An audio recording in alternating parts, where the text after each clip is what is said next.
Welcome to the Theology Experience. Today we're experiencing theology with Isaac Coverstone. Isaac is the creator and host of the Naked Pentecostalism podcast and the companion blog, where he, quote, focuses on sharing the inner workings of the religion of Pentecostalism, helping people to understand it before they involve themselves in it, end quote. Isaac also has a personal YouTube channel where he covers a variety of topics related to the intersection or divergence of theology and science. Isaac, welcome. Thanks. Great to be here. It's always fun to kind of dive into this stuff and do get a kind of a balanced perspective from two very opposing viewpoints. Uh, we come from very similar backgrounds, and yet somewhere along the way, we both went completely opposite directions with everything possible. Because basically, you went military, you live in Hawaii. I still live in the hometown, we both grew up in, and I went kind of leftist and you stayed right, and then you kind of really maintained a religious perspective and dove, you did a deeper dive into religion, and I went the other direction and said I want nothing to do with it. So it's really interesting how, we're both arriving at this point. Now it's 8, 9 years later, and yeah, we're gonna flesh out this whole concept and see Yeah. where it takes us. So it's pretty fun. Yeah, for sure. For sure. That is interesting. And yeah, my hope is to just have a good old-fashioned long conversation about all the things. Like I sent you before the meeting, got some things we can talk about here, but the big one is just like just discussing our own experiences. Sure. What has our journey been? What Where are we now in terms of our theological perspective? What are we doing now regarding theology, if anything, and so Sure. on. And so I guess to kick it off, why don't you start by telling us a little bit about your story? Of course, I know, but people who watch this might not yet know. You and Sure. I both came from Oneness Apostolic Pentecostalism, McMinnville, Oregon, and all that, but I want to hear it from you. Let's hear it. Yeah, so I'm about as old blood, blue blood as it gets because my grandmother was the very first convert in the church when they first started. So my parents were both first generation Pentecostal because they converted after they were adults anyway, even though my grandmother was there first. So essentially, almost everyone on my mom's side of the family is firmly embedded in it. That's aunts, uncles, cousins. Just I have one uncle and aunt that are outside of Pentecostalism. The majority of them are just firmly entrenched in it. So from birth, I was essentially indoctrinated as far as I can get because I did Sunday school at a young age, attended the private Christian school there all 12 years. I attended the Excel Bible College, which I still have the textbooks on the shelf back there. Um, if anyone could be further indoctrinated, I don't know who they'd be outside of maybe the preacher's kids. They might be a little deeper into it. But went out on Saturdays and knocked doors, invited people to church. I taught Sunday school classes, got up behind the pulpit, preached, I don't know, 2 or 3 times. Um, Essentially, if anyone could be a bigger zealot for Pentecostalism, like I was it because I committed time and money and many, many hours just doing everything I knew I was supposed to do and everything I was told I should have done. And in the end, after I think I was 33, 34, had been married 4 or 5 years, got married in the church. What ended up happening was there was this, I'm going to say a progression where I initially started having some doubts about the efficacy of prayer, about whether what I was praying for was actually coming to pass, whether it was making any impact at all. So I went through this kind of period of doubting. This was a good year, maybe more, where I was really seriously doubting. And what I did is I had a very specific prayer, and I said, send somebody to have a conversation with me, or just a random person on the street. It doesn't have to be someone I know. It doesn't have to be a family member, friend. Just send a person and speak a phrase to me. It's a very simple phrase, couple words, but I would know for certain that that person has been influenced by something else that's hurt those exact words because the words wouldn't make sense in conversation. They wouldn't never come up like just by one stranger talking to another.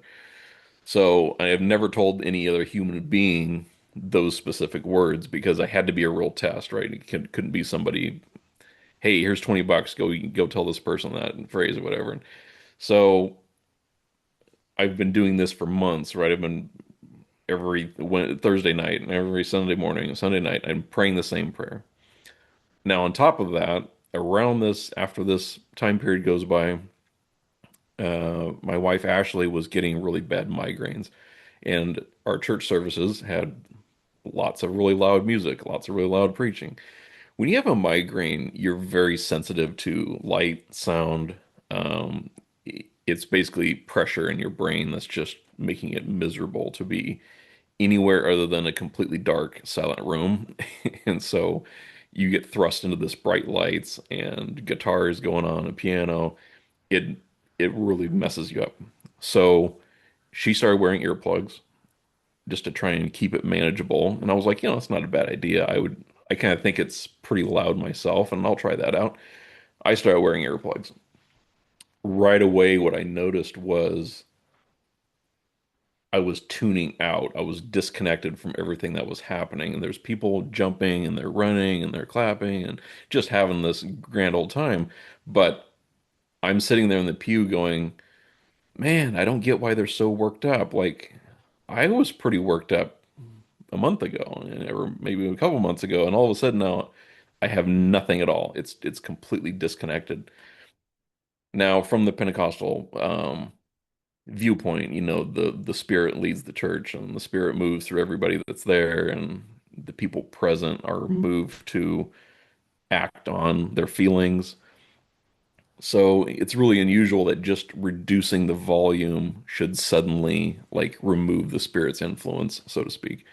And what I noticed was when there was preaching going on, they were up there spitting in the mic and yelling and red in the face.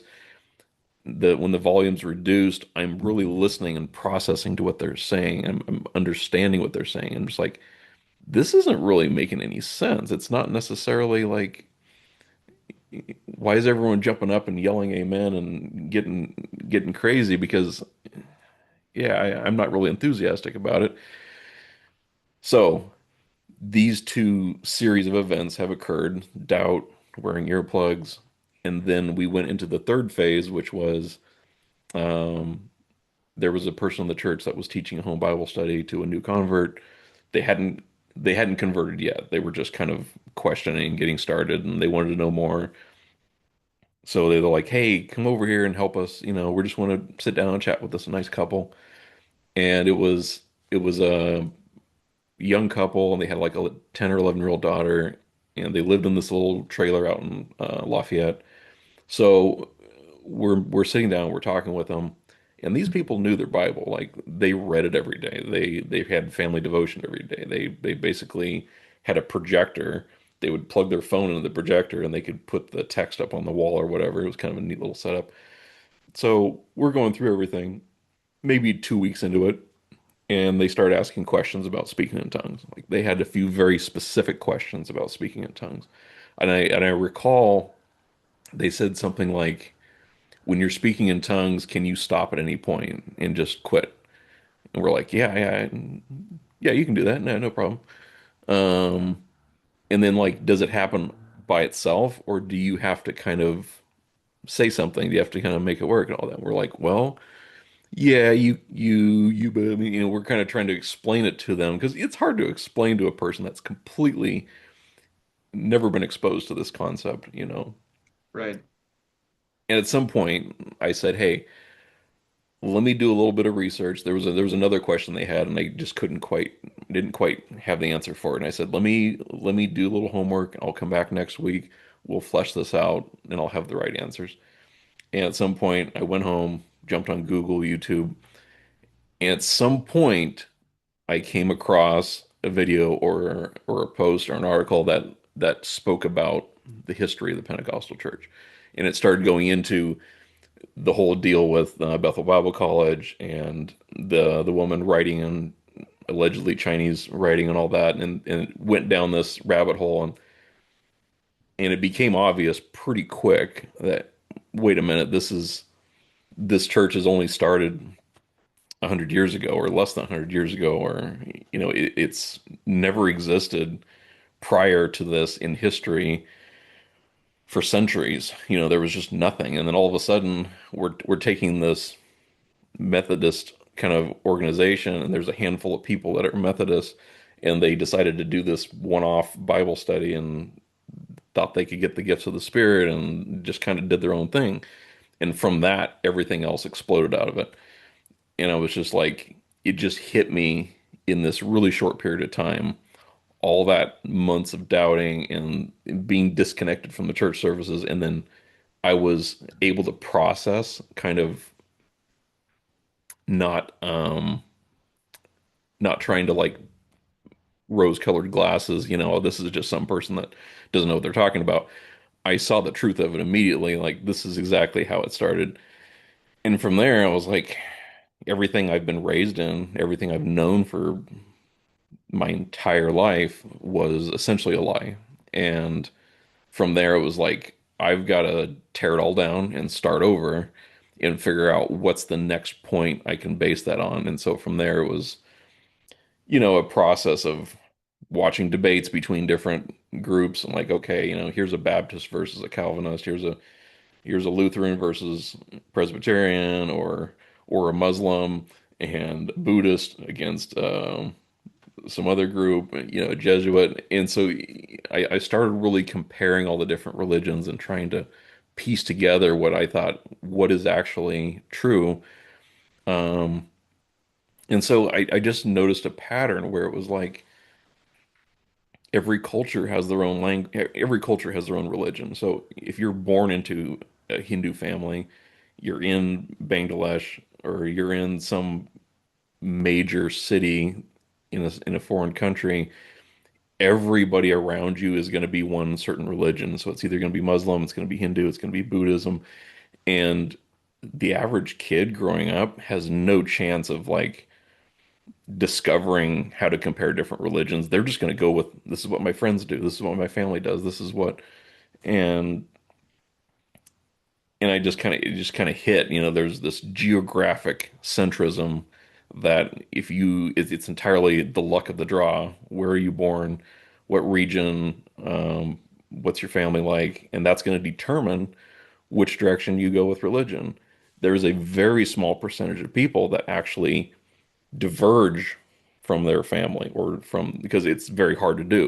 It's you face a lot of ostracism and shunning just like we all did. So, my entire family, with the exception of my parents and my grandmother that still, want to maintain contact, I have several aunts and uncles and cousins and everybody within the church basically immediately cut off contact. There was just nothing.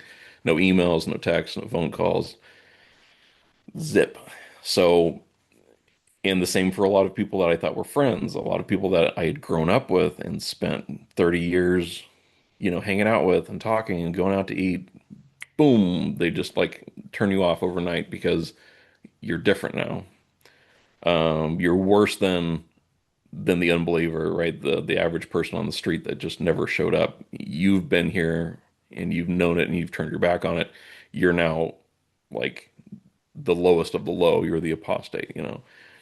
And so most people don't want to deal with that. I think they're afraid to face that. They're afraid to deal with the ramifications of that, especially if they have a business and a lot of the business maybe relies on the church or relies on people they know in the church. They would be completely destitute. That happened to, I think it was Jerry DeWitt. He's a preacher down in Louisiana. And yeah, a very small town. And when he left Pentecost, like they just ran him out of town. It was just this brutal uh, shunning. So, so yeah, most people just they stick with it. And so we see this gradual process where maybe younger people these days are starting to diverge from religion to some extent, but it's very focused on just Western countries where maybe there's better quality of life and there's better education, but certainly Central South America, Africa, different parts of the world where it's very, very impoverished. Religion is in fact growing in some cases. Pentecostalism is growing rapidly. So yeah, so over time, I just kind of absorbed all of that, and um, at some point, I posted some memes on Instagram, and I made a lot of people mad. And then, Matt calls me into the office, like, "Hey, we need to talk about this. We need to talk about what's going on." And so we have this discussion, and I'm kind of bringing up things that I've noticed, like, "Hey, uh, Noah's flood is complete bullshit. Like this never happened, and I can't rely on the Old Testament for being accurate when." Tower of Babel never happened, and the Garden of Eden never happened, and Matt's not a bright stick. He's not the That sharpest knife in the drawer. that So being, of course, the second pastor of the church. yeah, Yeah. the son of the founding pastor in Abundant Life. So he basically just said, his rebuttal was, if you don't believe the Bible is true, there's nothing I can do for you. Like I we don't want a wolf in sheep's Oh, that's true. clothing. Yeah, we don't want a wolf in sheep's clothing in our congregation going around spreading this. So um, I'd prefer it if you just didn't come back. And then at some point I had a conversation with my wife, and I was like, I don't see any point in going. Like it's not going to do me any good. It's going to be awkward. So she kept attending for 3, 4 months. Eventually, it was New Year's 2018. She decided to move back with her family, and she left. And then yeah, and then from there I just kind of eventually I think later in 2018 is when I made my first video, and I kind of shared just kind of I did it one take. I sat down, recorded it, didn't edit anything, just threw it up on the internet, didn't think anything of it, and still 8 years later, it is the most viewed video every time I look at stats. It's not by any means viral because this is a niche Right. interest group within another niche interest group, right? So it's never going to hit mainstream. 59,000 views the last time I looked at it. And that really just goes to speak to uh, something that's at the heart of what I'm trying to do here with the theology experience, which is just like people don't need the flash and the flare. What they care about is substantial conversations, like just Sure. content that is real. So that's what I'm going for here. But Yeah, anyway, I totally agree. I think one thing there about your story that I have several questions, but one key note in terms of a point of divergence in our experiences is it seems from my perspective that for you, the transition from doubting the truthfulness of the message you received at ALPC was pretty simultaneous with doubting the truth of religion in general or the Bible in general. It doesn't seem to me, as you can correct me if I'm wrong, but it seems like those were almost immediate. The second followed the first almost immediately. Pretty close. I would say it was a process of maybe 2 or 3 weeks. There was this period of time where I had to crash course, teach myself how evolution worked, teach myself the history of the Catholic Church, which really I didn't know that much about. I didn't know that much about Islam. So I'm kind of doing this super quick crash course on all these different religions, and just kind of going through and trying to fill in the gaps because growing up, no one taught us anything about it. They, in fact, encouraged us not to hear anything about different faiths and other opposing views. So it was pretty quick. I'm going to say it was August, September when I kind of stopped attending, August, September 2017. And I kind of came out as like, yes, I'm definitely an atheist by November, say, or October, November, something like that. Because I remember my wife and I having those conversations while we were still living together. Like, yeah, I don't believe in any gods at all or any supernatural force. And so, yeah, it was pretty quick. I think that's a personal thing. Some people want to to think about the existence of the supernatural. And for some people, it's a big relief to think what I can touch, what I can see is all there is. Um, and so maybe some people are predisposed to becoming an atheist. Some people are predisposed to digging into religion. That's what I've seen with people I've had conversations with. Because some Yeah, people are like, they're skeptical of religion, like Rebecca. She had doubts at age 8 or 9, like really, really young. So, and some people have no doubts at all. Like when I was younger, yeah, I just believed whatever I was told, and that was good. So some people develop skepticism later in life, and some people have it all along. And it's kind of wild how completely different people will have radically different reactions to the same information, even. But yeah, it was quick. I agree. And I think over time, I did spend more and more effort into fleshing that out. And so it wasn't like I drew a conclusion in 2 weeks and that was it. I right. threw up my hands and walked away. But it was a gradual process of like, I think I know a lot more now about the intricacies of, okay, there's 500 different Christian denominations. Here's why some are better than others in terms of some are more accurate to the Bible, some are more liberal, some are more conservative, and they each have their strong points, but some are way out in left field. You got the JWs and the Mormons, and like nobody thinks they're correct or accurate or close to the Bible, but then you have like the Catholics and you have Eastern Orthodox, and they're trying to adhere to Scripture as best they know how to, and maybe they're doing a better job than some other sects, but it's kind of just yeah, the conclusions of there's no God. I mean, to me, it was kind of obvious early on, so I reached that conclusion, and then it just kept as a matter of interest and just hobby, kind of Yeah. digging and fleshing things out. But um, Thing. sorry, I hope that answers your question. But No, yeah, absolutely. Yeah, I get it. When you say it was obvious early on, yeah, I get you. It's just seemed like a natural progression for you, especially given the nature of the objections you were raising. You mentioned that conversation you had with um, Pastor Matthew Davies there right at the tail end, where he says, if you don't believe Bible, if you don't accept what the Bible says, I can't help you. I just chuckled to myself, thinking, well, obviously that's true. That's just like technically true. But right. um, yeah, so I guess one question I have for you is during your time growing up as a believer, what kind of, let me ask it this way. Looking back on reflection, now that you're essentially committed to atheism, you're an atheist now, and that's true, right?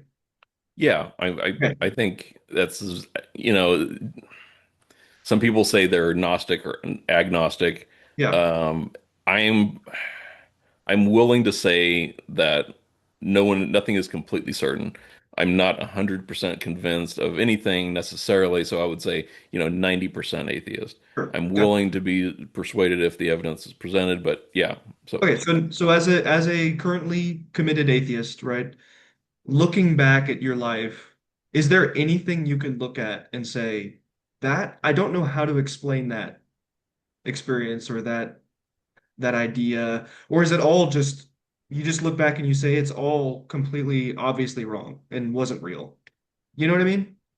I understand what you're saying, because some people, I've talked to plenty of people that have maybe some kind of supernatural experience, and they'll say, "Hey, this occurred, and so prayed, and then this event took place, which seems to be miraculous, or it seems to be Or even unexplainable." speaking it in tongues, like would you view those experiences as all genuinely manufactured by you or just copycat other people or anything like that? So, lumping it all together, I would say, and this is entirely anecdotal, right? You'd have to really compare a lot of people to get a true picture, but I would say across my entire life, there is nothing that jumps out as like this is unexplainable or this is completely supernatural in nature. And yeah, tongues, um, I think anyone can do it. Anyone can do it if they convince themselves that they can get into a rhythm, like, get him, it's what's really fascinating about tongues, and this is something I can't remember where I read it, but it's been brought up a couple times. Tongues will have a dialect. So you go to 10 churches in Georgia. They're all going to sound very similar, but they're going to Yeah. be different than 10 other churches around Bakersfield, California. Isn't So, that funny? You go to Kaiser and it sounds one way. You go to yeah, Life and it sounds another. because people are learning it from each other. This is very much a copycat scenario where you listen to other people speaking in tongues for hours and hours and hours. It gets programmed into your brain. This is what it needs to sound like, and then eventually, when you get to the point where you break out and you reach the emotional ecstasy, the mental state where you can do it, yeah, then you're copying everyone else that's in proximity. So and this was a big deal when I was questioning, was like, yeah, tongues was supposed to be a real language that other people understood, other people that were nearby that were not believers could understand what you were saying, and they were in a totally different language than you could possibly have ever known. And we don't have any instances of Pentecostal churches in the modern day where that's been verified to have ever happened, you Right. We know. had preachers come by and say that stuff like that happened, but most Sure. often what I've noticed is that, looking back at all of the claims like that, where it's like this real tangible thing that would be so obviously confirmatory of our position, it was always just some evangelist coming by and telling us it happened. We never got to see it for ourselves. It's like Yeah. that one guy that came by and was like telling that story. I don't know if you were there at this point in time, but I remember this very clearly. He comes by and tells this wild story about um, some demon coming and shaking his bed, like Yeah. wall, some demon coming and shaking his bed from the wall, and then he like had this interaction with the demon and eventually told him to go. And it's like, why? That's cool, bro, but why does it never happen here at this church? Why do these things never Sure. happen at this church? What's funny about that story is I think it was in Brazil. It was somewhere in South America, and because there was a lot of witchcraft and the devil was stronger in South America or whatever. But the preacher, he was an older guy, and he was really old, and he got red in the face, and he was just screaming full force. And yeah, he rebukes the devil. The demon leaves, and then he had the audacity, like that would be enough. But no, the rest of the story is, he told the demon to come back because Yeah, I they moved the forgot. bed away from the wall. And Right. so the demon came back and scooted the bed back where it was. It's like, oh my It's, word. it's such a funny But story. it's very similar to, I'm sure you know Lee Stone King. Yeah. He's famous because he's the only Pentecostal preacher to give an address before the UN Assembly or some deal. Right. And there's a whole Facebook post where all they do is they just list all the crazy stuff that he's said over the years. And it's like, it's called like the King of Stone or something like that. But essentially, he's said things like, "There's a portal in my house, and angels come from the East Coast to the West Coast, and they come through." And like, he just makes the most insane stories, and it usually is always supernatural. It's something about, oh yeah, I talk to angels all the time, and I asked the spirit of so and so to come down and visit for this.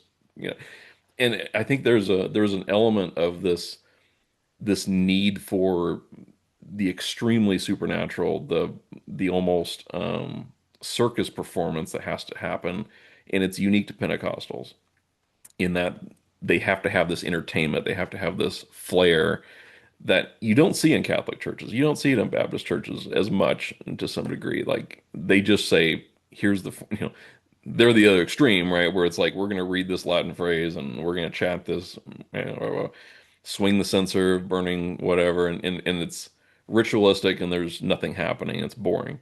But that's why people go to Pentecostal churches, because they will get entertained and they will get hooked and drawn in. And there's potlucks and everyone's hanging out and having a good time. And there's a community that's stronger than other belief systems in some ways. And so, of course, they're going to grow. Of course, they're going to explode, and they're going to pull in the people that have no social life, the people that need a social bubble to be in, um, and they want to get that. Let's be Yeah. honest, it's an emotional drug. It's basically you're getting this confirmation, like everyone here loves me, everyone here is in my corner, and you can run and you can yell and you can jump and do all this stuff. That feels good. Of course it feels good. So you Right. come back again, you come back again. Here's what I've it's really struck me as funny the last, just I don't know, maybe the last couple of years, but I remember because I have a really strong memory. I wouldn't say a photographic, but when I was in school, I never had to study for tests. I just sat down and took the test and passed. And I was like, why is this hard for anyone? Like one of the so I can retain a lot of what I remember from sermons and various preachers coming through, but a common thread I heard all the time: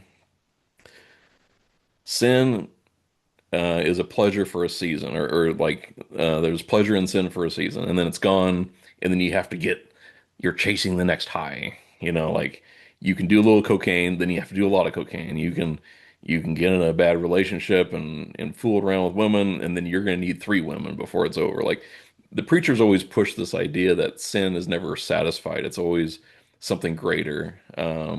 You start out just watching a movie and DVD. Before you know it, you got 50 DVDs and a home theater system and speakers, and like that's a bad thing. But um, what's ironic is that they're the ones that have to go to church three times a week, or like they'll lose it. And this happened everywhere with COVID.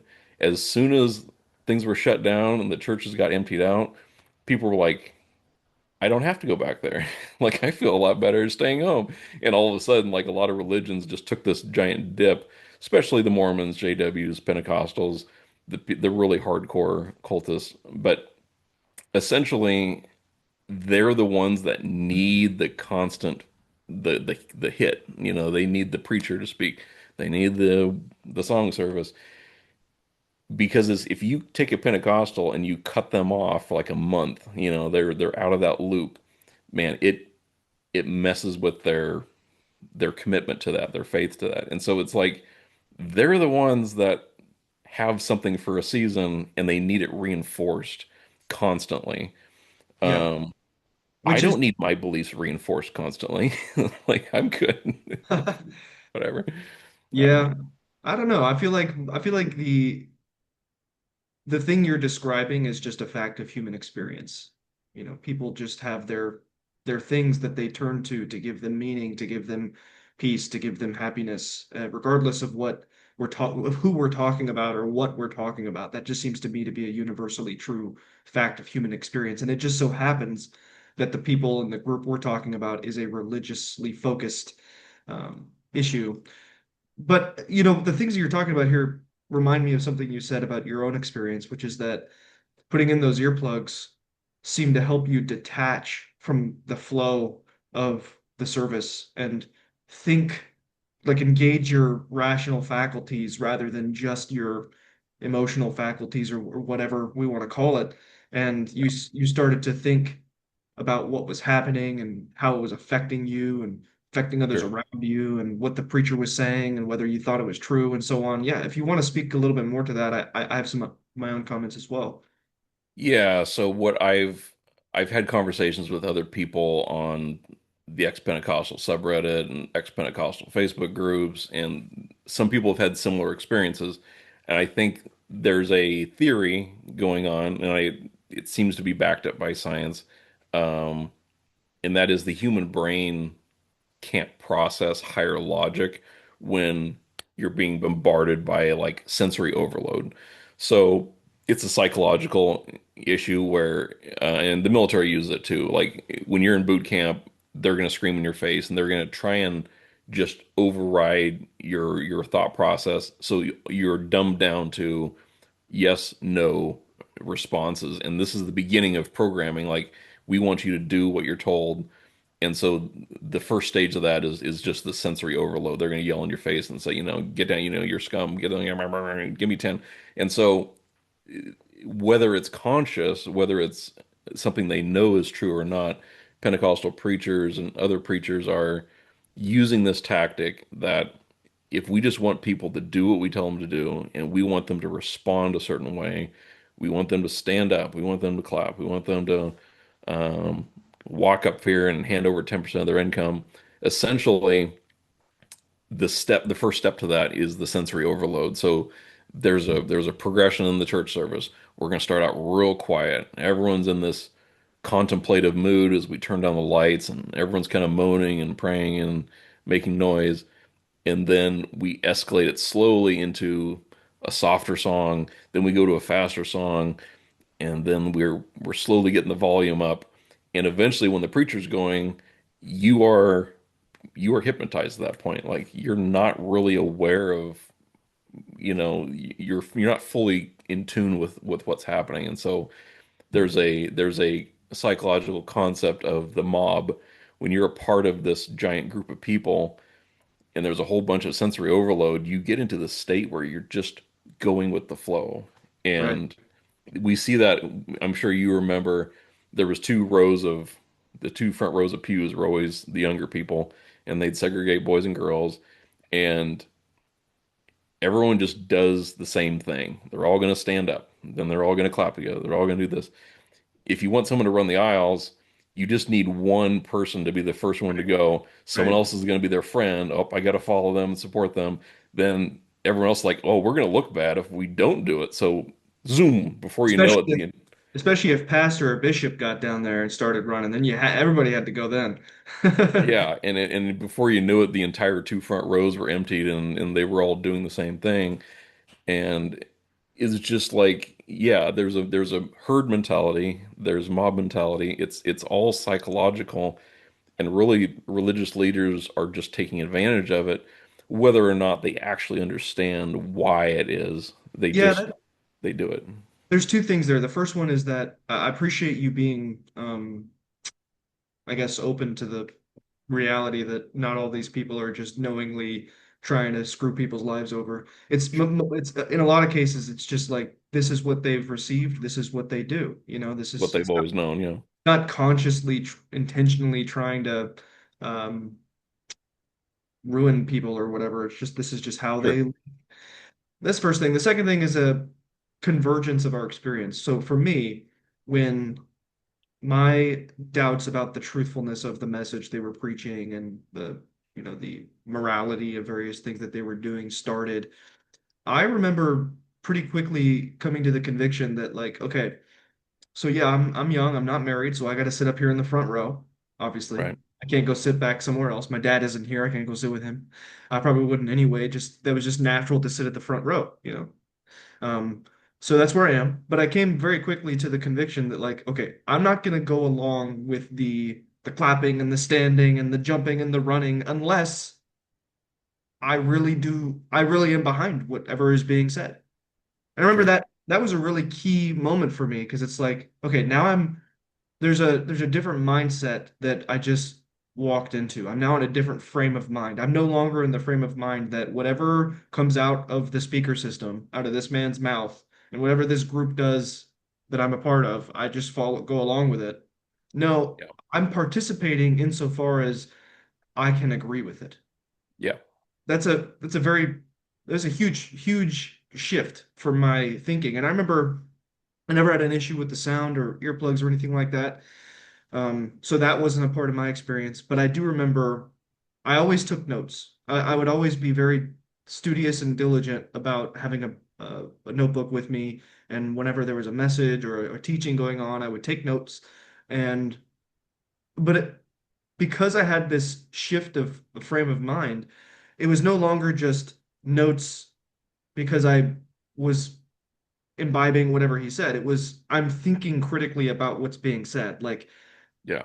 I remember very clearly a series of messages about holiness standards for specifically as several message series about holiness standards, and I would take very studious notes and or tedious notes, and I would circle things whenever I took a note. I would circle it and I would say, okay, I'm not so sure about that. I gotta go think about that, and then that would turn into conversations with my dad or with the pastor.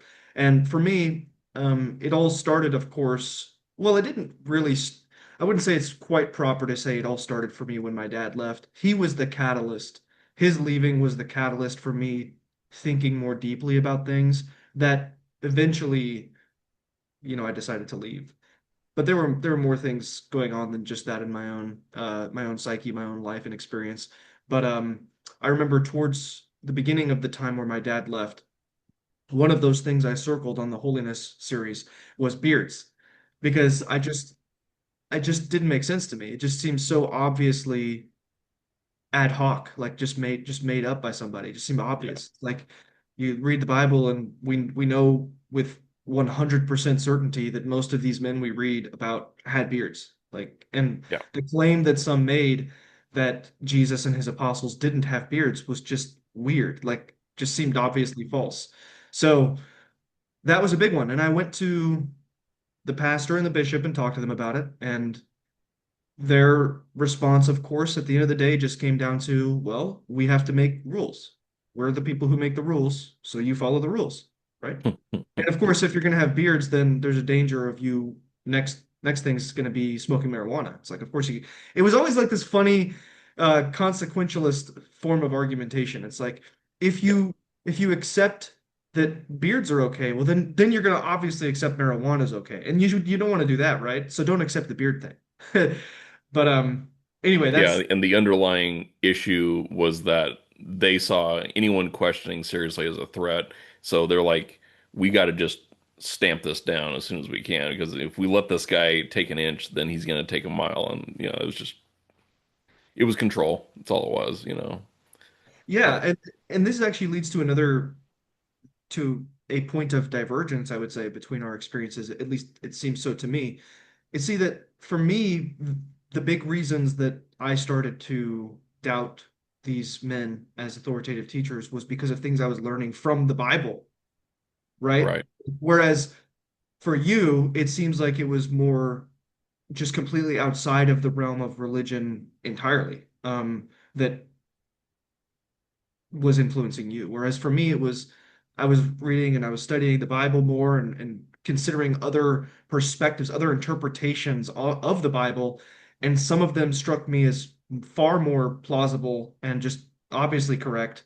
Like for example, on this issue of authority and questioning authority, it's like it's an obvious stream of the New Testament teaching that you're not supposed to just accept the authority of whoever comes and tells you you're supposed to do things.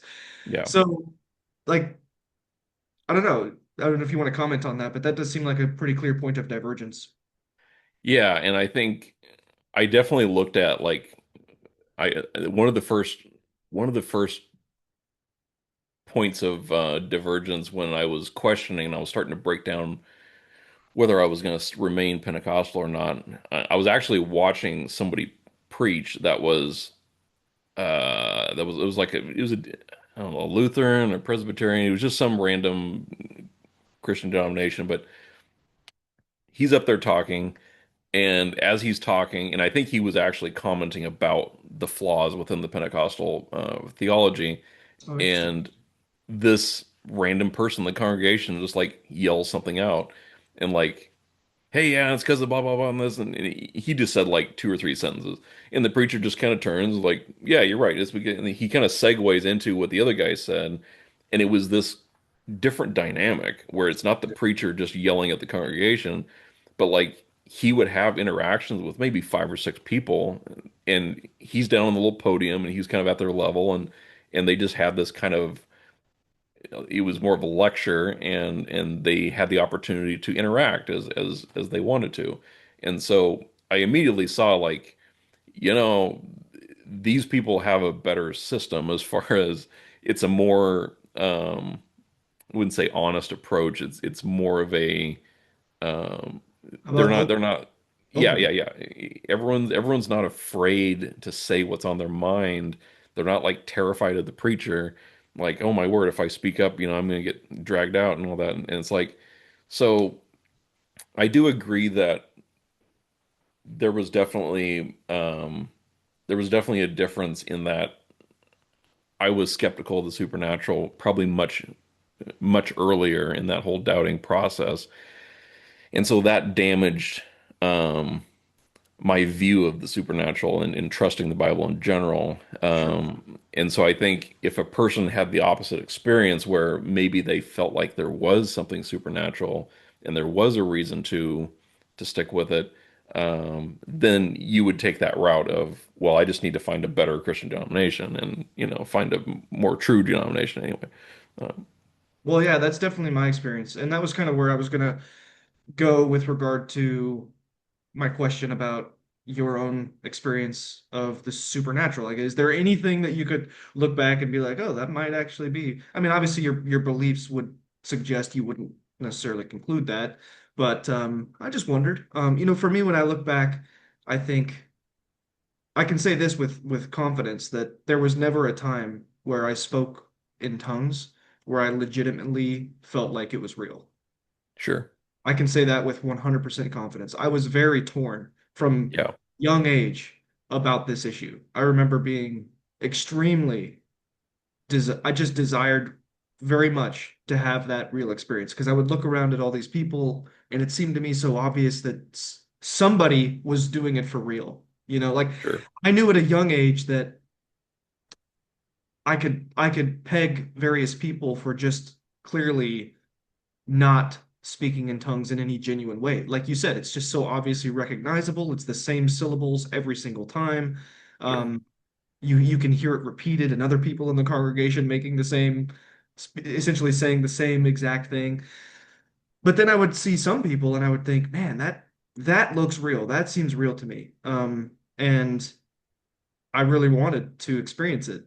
And it really frustrated me that I could never seem to break through to a real genuine experience of it. So looking back, that's what I would conclude with regard to speaking in tongues is that I cannot look at any given point in time and think I actually spoke in tongues. However, with that being said, I would say I can look back and say there were times where even in that group praying, I was in touch with something that was not merely natural. Like that's just my personal conclusion. There was something going on in my heart and mind that I don't feel like was created by the people around me. Um, because oftentimes it would be happening when you've got three guys shaking your body, and I'm annoyed. Like I'm legitimately pissed off because I can't focus. Like I'm trying to connect with Yeah, God in this moment, and these guys are shaking me, and they're doing is distracting me. They're not helping me. So I'm pissed at these guys, and I just wish that they would stop. But I don't say anything because you can't say anything, right? You can't say, "Hey, knock it off." They're supposed to do that. But I know that there were several times in those moments where it just there was a what felt to me not influenced by the people around me, what felt to me like a genuine connection with God. Um, and looking back across my life, there were a few things that happened that just strike me as inexplicable outside of a belief in God. And so I could speak to those a little bit, but the point is that yes, there are things that I look back over my life that predisposed me to the route that I've taken to not just abandon the belief in God in full, right? sure. Now I'll speak to a little bit as well in a minute the fact that I have doubted it. And of course you and I have dialogued about it a little bit. In fact, while I was preparing for this, I went back into my records, my archives, and I found those 30-page documents we exchanged with each other when back in 2019, 2020, somewhere around there, where you were, Long time ago. Yeah. yeah, yeah, where we picked a book for each other and we read it, wrote a review, and then we wrote a review of each other's review. That was good. I was scanning through it. That was, the one thing I can't find is your response to my initial review. So I've got my review of God is not great, and I've got my response to your review of The Reason for God, but I can't find your response to mine. So if you can find that sometime, let me know. But if not, no biggie. Anyway, to wrap back real quick to two things. First, experiences that I've had that predisposed me to supernatural belief, Sure. and then my doubting the supernatural. Okay, first. So when I was a kid, my dad, and I'm sure he's maybe told you this. If not, he'll get into it a little. He's written some things about it I can send you. He's going to be on the show actually this afternoon. I'm going to talk to him about it so you can watch that if you haven't already been told this. But he wanted custody of me because my mom was not necessarily the best mom in the world, and Sure. I ended up uh, in a psych ward, and he was extremely pissed about that and was just at the end of his rope with regard to fighting the legal battles, didn't know what to do, didn't have any money, and had a conversation with someone in the church, Chris Chenoweth, who recently had acquired custody of his daughter. And he tells the story as though he just kind of sat back in the chair and in a moment of self-pity and just desperation, exasperation, said, "Man, I wish that that would happen to me." And here's the crazy part, Isaac. Like, from my experience, right? Literally at that exact time, I'm in my mom's house in Aurora, Oregon, or whatever, Aloha, Oregon. Funny that I'm in Hawaii now and it's Aloha, Oregon, but Right. Aloha, Oregon. I'm literally in my bed, okay, and I'm having this crazy experience that still freaks me out to this day. I'm looking out my window. What am I, six? I don't know, 6 or 7. I'm looking out my window, and I swear to God, I'm convinced that I'm seeing the devil. Freaking me the hell out. I was like, I ran scared as I've ever been to my mom, and I was like telling her what happened and freaked out about it. And this was the last straw for her. This was the last Mm. straw for her.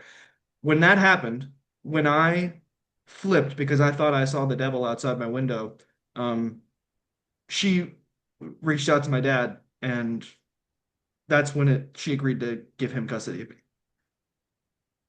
Sure. Like I look back at that and I think,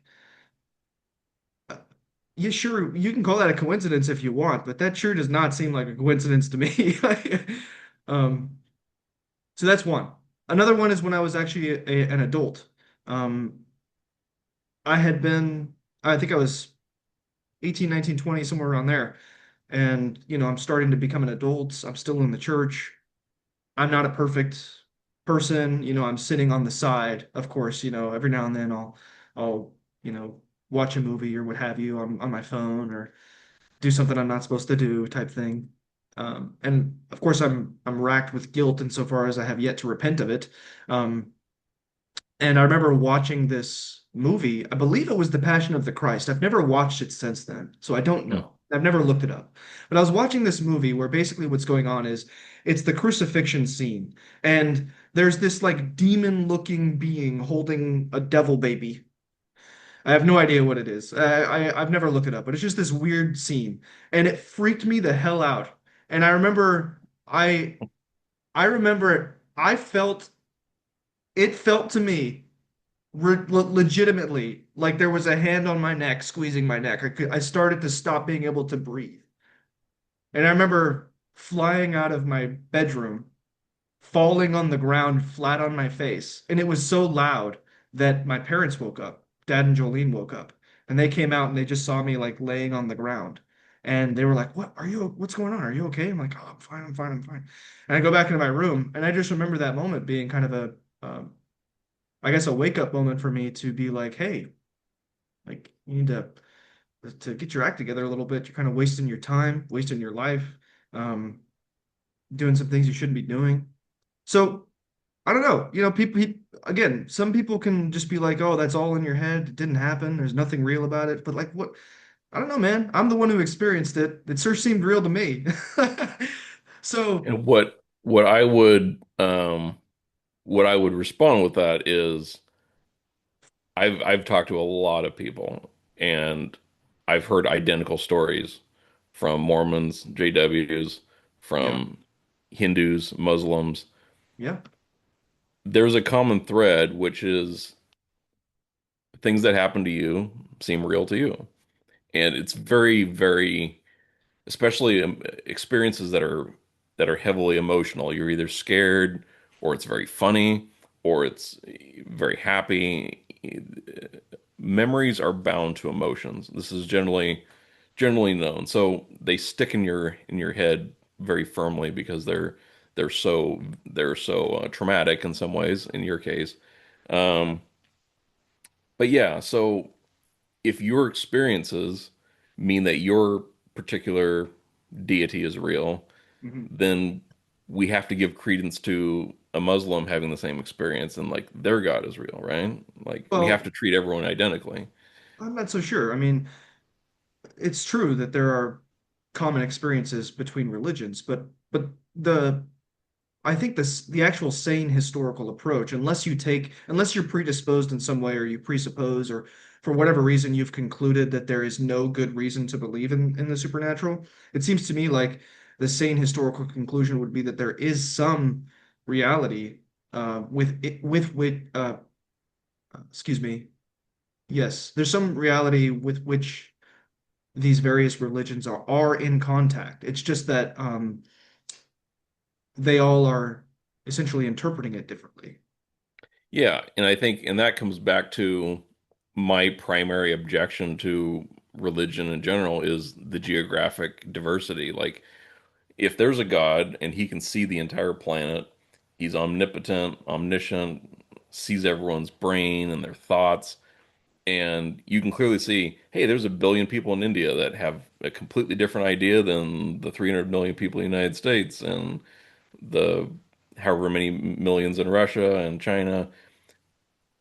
What kind of God just sees all these people with radically, universally, mutually exclusive views of religion and just lets it happen and like doesn't make any effort to straighten it out or have a better system of communicating? Like it to me, it points to, we've got these uncontacted tribes in the Amazon and they are born and they live their lives hunting, gathering, dying of disease or tribal warfare, and they die never knowing that a Bible exists. They've never heard the concept of Jesus. Right. Um, I remember the missionary that went to talk to the Prahatha tribe, and he spent 20 years learning their language, translating the Bible to their language, did all this stuff. In the end, they converted him to their mindset, which was there is no past, there is no future, there is only now. Hmm. And they have no concept of tomorrow. They have no concept of yesterday. It is now, and that is all that exists because that's all we can prove to exist is right now. Um, and so this deeper philosophical context of religion is just completely lost on them. Like they're like, okay, so this guy named Jesus, he died, and he died for something I didn't do, but I'm gonna be punished for something I didn't do unless I accept that he died. And like they were just like, that's really dumb. We're out of here. Like they just checked out. Like so this missionary spent all this time trying to convince them, but in the end, it was a cultural difference. Their language was so different that they did not have a concept of eternity. They didn't have a concept of like, someone dying in the past means that I'm saved in the future. It meant nothing to them because their language had no means of even parsing that concept. So what kind of God sees this people and clearly like they're not capable of processing this mission, this message of the Gospels, and and to this day they're the same. Nothing's changed. So we go back to that same question of just like, yeah, everyone has personal experiences. They say is this dramatic, event. Like I remember when I was still in the church and I went and I watched in theaters, I went and watched the what is it called when they drive out a demon? The Exorcism of Emily Rose. It's a Hmm. great movie. It's very graphic, right? It's all about, this young girl just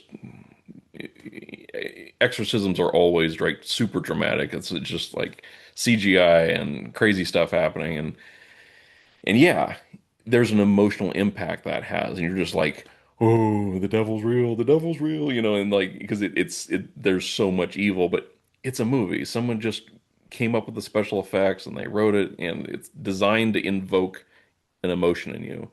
Right. Um, but emotionally connecting to something, having an event that resonates emotionally doesn't necessarily make it real. And I think we have to, and this is part of what the scientific process is taking the human emotion and we're trying to remove that bias and say, look, if we can't test it, if we can't verify it through some means of replicating it, we have to be really careful about saying that it's legitimate or that it's not impacted in some way.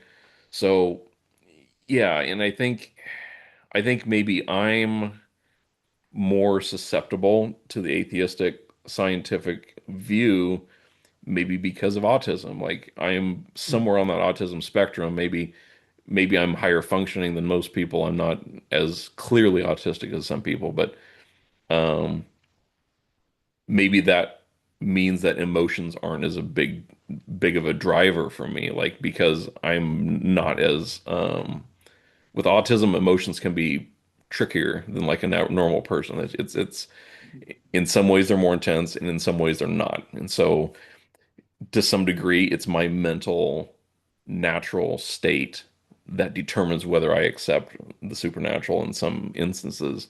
Sure. Um, it's just the way I'm wired, right? It's the way my brain's wired. And yeah, it's just there's so many different cultures, languages, people, they process events differently, and yet we're going to try and standardize it, right? They all have to accept the same gospel. They all have to accept the same Bible, and it doesn't always work. That's just again I my get take, that. but I get that. I think I have many thoughts, and of course, we could talk about so many of those points for a long time.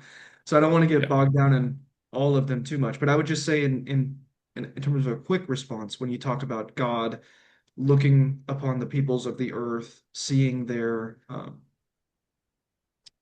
cultural differences, and the fact that so many of them, as we can observe right now, so many of them are not believing in, just broadly speaking, the God of the Bible. You sure, said, wouldn't it make sense that God would do something about that instead of just leaving them to be wrong, essentially? sure, A few things. First of all, I think that one thing I've learned in the past almost 10 years now is that there was a really key controlling presupposition in my mind that was hard to lose, which is that unless you believe X, Y, Z, A, B, C, God's going to throw you in hell forever. And I think that that is just a fundamentally false premise. It's not actually the biblical view of things. So to point out just a quick point on that, I don't believe that biblically we are required to think God is looking down on all the people except for those few who believe like me and says you're going to go to hell necessarily. Like that's just a key fact I would point out. sure, So, and then as far as experiences go, and science, the scientific method and all that. Like I have no necessary objection to the scientific method. My problem is I think that there is a pathology in that direction as well. Just like there's a pathology in the direction of experience and emotionalism, there's a pathology in overemphasizing rationality and critical thinking. It's like sure, there are things that should be drawn from the entirety of human experience. And because frankly, thinking is just another experience. Rationality is just another faculty of experience. At the end of the day, it is all experience. So, sure, um, my point is just to say that I don't view science or rationality or critical thinking as like the fountain of truth. There are things to be learned. It is a tool. It is a method, but it's sure, not the only method. And I wouldn't even say necessarily it's got to be the primary method because like let me ask you this, like frankly, um, knowing what you know about the scientific method and rationality and critical thinking and how important you think it is and so on, it's like looking back at history and looking at humanity now and looking at the future, like how many people do you think really have that gospel or are ever going to believe that gospel?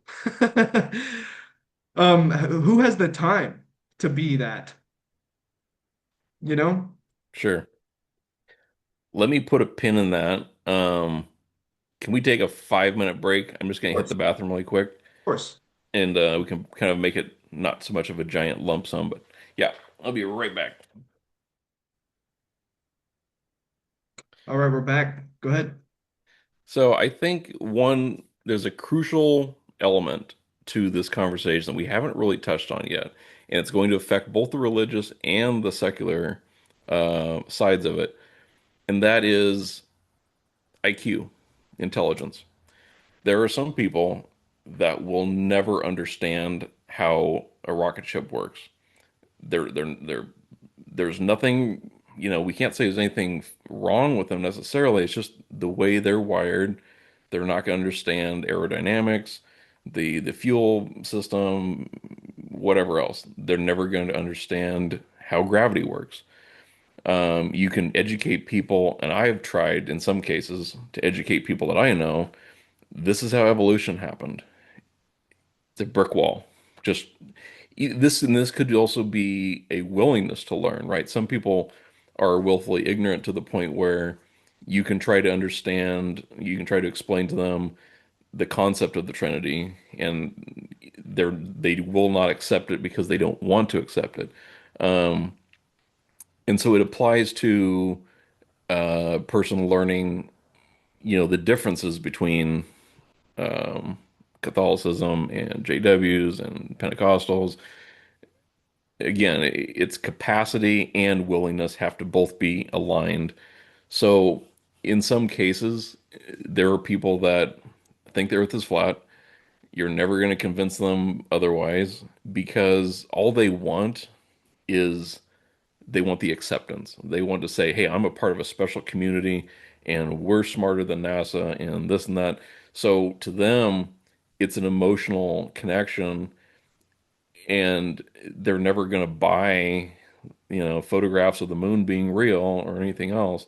So whether we're going to get 100% acceptance of even stuff that we've experienced, we've understood for 100 years, there's always going to be a percentage, whether it's a large percentage or a small percentage, don't know yet, but people that will not accept it, will not process it. And that's true whether it's again a certain brand of religion, whether it could even be as simply, okay, the Holocaust happened, right? Germany massacred countless millions of people, both Jews and people that were simply um, they were the undesirables. Right. So some people deny that ever happened. And that isn't so much intelligence as it is maybe a cultural thing or a psychological block. They're just like, nope, I don't want to believe it, or maybe it's not convenient for my narrative. So Could also be that I just don't want to believe you, right? sure, Could just be like the people telling me these things I don't trust for some reason. yeah, absolutely. So, and this is something that's kind of just it's unique to humans that we have an identity tied to a certain belief, maybe. And for some people, it's too costly to, again, we're going back to leaving a religion or not, but they're so invested in it, and they're like, it's like playing poker. At a certain point, you've got enough money in the pot, you want to see the cards getting dealt, and you're not going to change your mind in the middle because you are pot committed, and it's a specific psychological term where it's almost it's the sunk cost fallacy where like I've put so much into this, I have to see it all the way through to the end. Um, there are people in their 60s or 70s that turn their direction on a particular subject and they change, but it's very rare. Most of the time we see someone change their mind about science or religion or any topic. They're usually in their 20s, their teens. They're at that point where they make the discovery and they haven't yet sunk their entire life into it and they change. So, yeah, it's a tricky thing because, yeah, like there are things we know are true and we cannot, there is no way they'll ever change, right? So, the speed of light is X, it's a certain speed. in a vacuum, and then you've got a different speed and other factors. But um, it doesn't matter how true something is if people are not willing to process the information. Now, here's the main difference. This is the one thing I'll say about that before we move on to other topics. But if we destroyed every copy of the Bible in existence today, it would never come back exactly the same, like word for word, because it was a process of being assimilated over such a long period of time. And if we relied on everyone's memory, like let's say all copies digitally were deleted, the physical copies were deleted, and we waited 50 years to make another one, um, it wouldn't come back the same. But if we tore apart every library, every amount of information about building a rocket, we would eventually build another rocket. We would eventually rediscover aircraft travel. We would rediscover how to reach orbit because it doesn't change. It's the natural world that is always rigid. Um, Whereas religion, Mormonism is different today than it was when it first started, and JWs are different today when they first started. The church that we were a part of 40 years ago, if they looked at what the church is today, they'd be like, we don't even recognize what they're doing. Like, they've got a coffee shop in the foyer, they've got disco lights, and they've got a giant screen. They're watching, this giant screen during the sermons. Like, what in the world is going on? Like, they would be completely appalled.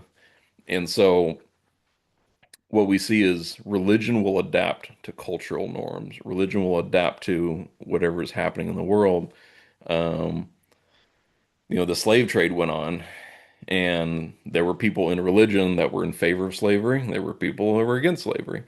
And eventually, what influenced slavery was more like the cultural norm saying, hey, this isn't acceptable. We're going to shut it down. And then eventually, all the religions got behind that. But it took a lot of pressure from society to push everyone against slavery. But um, anyway, I'm going off in a rabbit hole, so No, I'll that's I'll, okay. I'll That's okay. rein it in. Yeah, yeah. Oh, I get where you're coming from. But one thing I do want to make sure we talk about is just that you created a podcast, created a blog, you've got a personal YouTube channel, Sure. and I want to hear the story. Like, when in your journey did you decide you were going to create the Naked Pentecostalism podcast and the blog and your YouTube channel and start talking about these things? And just as a quick point, I looked into your YouTube channel and you've got about 140,000 views. Your best video, your most popular video, which was the one you created, just giving a little bit of your story, it's got 59,000 views. So you've made some, you've had some good results. But yeah, I just want to hear a little bit more about it.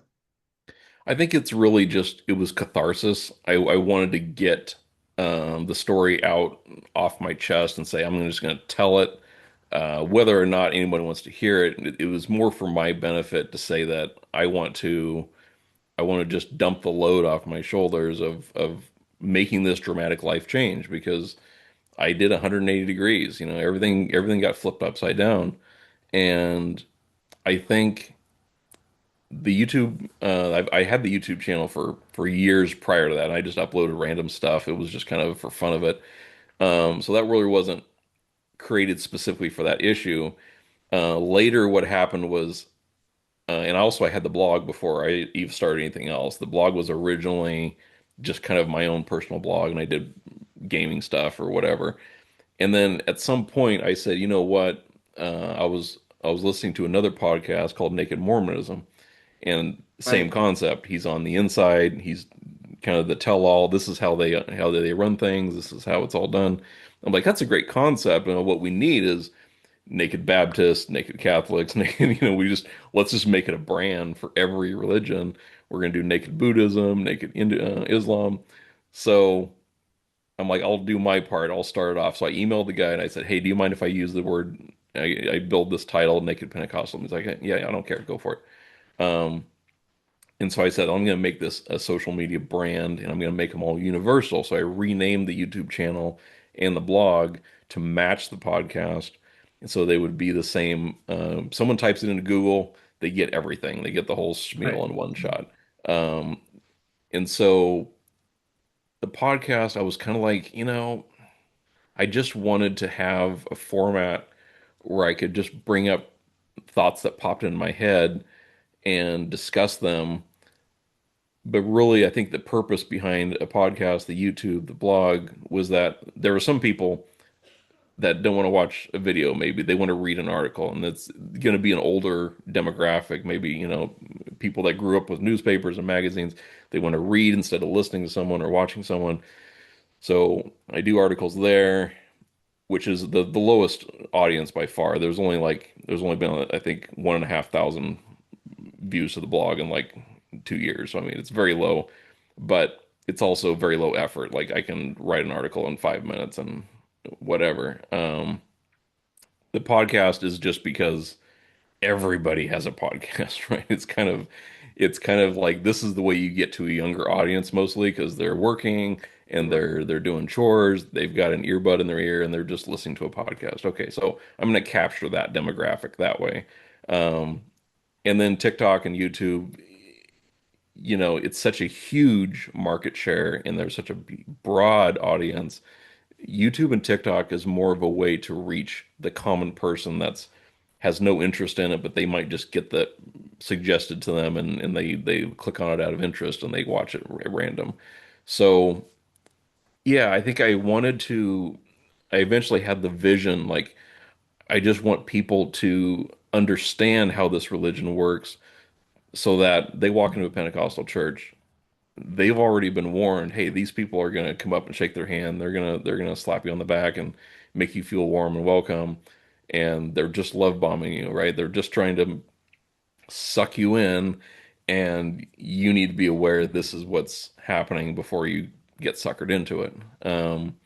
Because that was a big problem with the church in general was that they won't tell you up front all the beliefs and all the things that they want you to do until after you've been there 3 or 4 months. So like the purpose to all these social media outlets was I want as many people as possible to know exactly what they're going into, well in advance. Right. Let's list all the different things that are going on, and um, the problem being, Inoculate them. what? Trying to inoculate them. Yeah, I think that's probably as close of a word as I can get to. The main problem being it's a small religion, right? There's a very small number of people that are actually in Pentecost, and there's a much smaller number that even want to learn about it because most people don't even know it exists. You talk to a random person, oh, I used to be Pentecostal. Oh, what's that? Most people don't even know the word. Um, so there's a certain irony in that you're trying to get the word out about something most people don't know about, and like it's almost a self-defeating business model. But you know, it mostly is for my benefit. I want to just get the thoughts out of my head, immortalize them into some point where when I die, they're still going to be there, and it's going to remain as like my legacy that I at least the half of my life that I spent in this wasn't wasted in that the lessons I learned can be passed on to somebody else and eventually it's going to do somebody some good. I don't know exactly who or what, but I do occasionally get comments either YouTube channel or on the podcast and they're like, "Hell, thanks for doing this, and blah blah blah blah." And whether it's helping someone on their way out. Because sometimes somebody just wants reassurance that, hey, I'm thinking about leaving. Let me try and talk to someone else that's already done that. And for them to hear, hey, you can do it. Like I was successful and I feel better. I don't regret my decision leaving. I only regret not leaving much earlier. That's going to help somebody just as much as it might help someone not get into it in the first place. Um, And I think and that's probably the majority of the viewership for both. I'm yeah, guessing that's just a guess for yeah. your content as well as my dad's. It's probably mostly people who are either still in it, considering getting out, or who have recently left and are kind of looking for material that'll help solidify that. Or or it's a preacher that wants to hear all the mud we're slinging so they Right. can write a sermon and tell their people, hey, whatever you do, don't listen to these people, and it's like so it's it's a combination of those, but yeah. Um, so yeah, it's just I'm never going to be commercially successful in it. It's never going to be this, you know, viral thing, but it's mostly just like, hey, this is for my enjoyment and hopefully it helps somebody, but I do it very part-time. It's just like it takes half an hour to record a podcast episode, quick edit, you upload it. It's not like it's a huge amount of time in being invested in it. But I'm hoping that it does help somebody. Yeah, well, I don't know if I knew about your Naked Pentecostalism podcast and blog until recently. Like Hmm. if I did know about it in the past 8 years, I forgot completely about it. So I when you and I discussed talking today, I went through and started just kind of skimming some of the articles, and I listened to I think the first 7 episodes, and I enjoyed listening. I mean, obviously, there's going to be some things that I disagree with you about, but I think there's a lot of good stuff there, and I'd like to talk about some of the opening Sure. episodes. Fire So, away. yeah, I mean, the first one, episode 1, the introduction to the podcast, you talked about several things that I thought were really interesting. The first one was the attractiveness of Pentecostalism. And we've talked about this a little bit already in the conversation, but one of the things that makes Pentecostalism so appealing and why it is, in fact, a growing religion, one of the fastest growing, if not the fastest growing religion in the past 100 years or so, is that people are seeking a real spiritual experience. And they found something in Pentecostalism that seems to them like they're encountering something real. You care to Sure. comment on that? Yeah, I think it goes back to the beginnings of the religion. If we go back to Azusa Street, um, Pentecostals were some of the first religious organizations to accept people from different walks of life. It didn't matter if you were in poverty, if you were wealthy, everyone was welcome in the Pentecostal movement. There was a little period of time where there were concerns about racial favoritism, and that was kind of its own deal. But for the most part, they were this really welcoming universal community where they just said, you know what, everybody come on in, have a good time. Um, but I think it was also they were one of these religious movements that was offering this emotional experience where you come in there and everyone's jumping and clapping and yay, we're having a grand old time, and there's that movement, that energy, and of course that's appealing to people. Like, you go to a rock concert, and the appeal of the concert versus listening to the music in your house is that you have this shared experience with this large group of people, and you feel like you're all enjoying the same spectacle, and there's that mob mentality where you're kind of feeding off of each other. And so it's the same thing in a Pentecostal service. You get that hype, that energy, and everyone's excited about it, and the emotions building. There's a lot of some people are crying, and some people are laughing, and some people are, so yeah, if you compare that to going to a Catholic church and there's some guy chanting in Latin and everyone's getting us a little cracker and a sip of wine, and like it's so fixed, and nothing, no one's moving faster than a brisk walk, it's like, so which of the two is going to attract the random person coming in, especially like the old style tent meetings where they used to just have a random tent somewhere and you could hear the music from 3 blocks away, and you're just drawing in random passerbys, right? And they're seeing people doing weird stuff and making weird noises, and that spectacle is going to draw in random people. So yeah, there was something about Pentecostalism that was just different from a lot of other religions. And not that it's true, but simply that it's whether accidentally or on purpose, it does seem to draw in just the random person that has no knowledge about religion at all. They just like, yeah, this looks pretty cool. I want to check it out. Um, Yeah, so yeah, I definitely tend to cash it out in terms of Pentecostalism has the advantage that it is what I would call very existentially focused, right? Again, it's about your experience. It's about some Yeah. kind of authentic form of living, with direct contact with the power and presence of God, and it's like that's definitely a more appealing version of things than, at least I think for a lot of people, than this very cold, detached, distant flavor that you find in other places, like you discussed.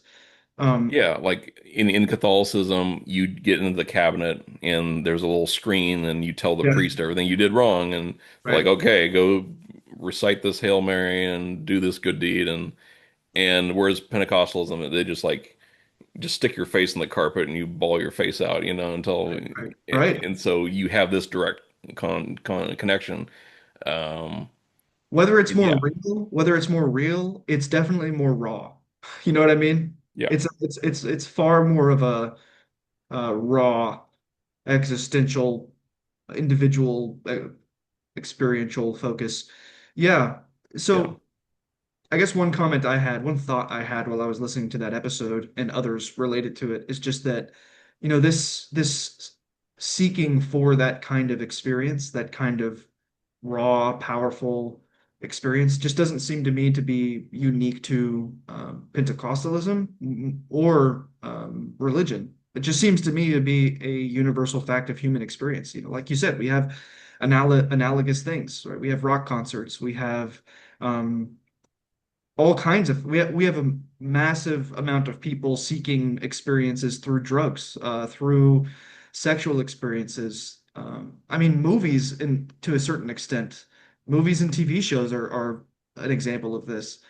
So it's hard pressed for me to look at the state of affairs and look at Pentecostalism and say this is unique to them. It's just that I would say Maybe the it's not unique to them. It's more that they're one of the few religions that uses it a lot, right? yeah. Versus others.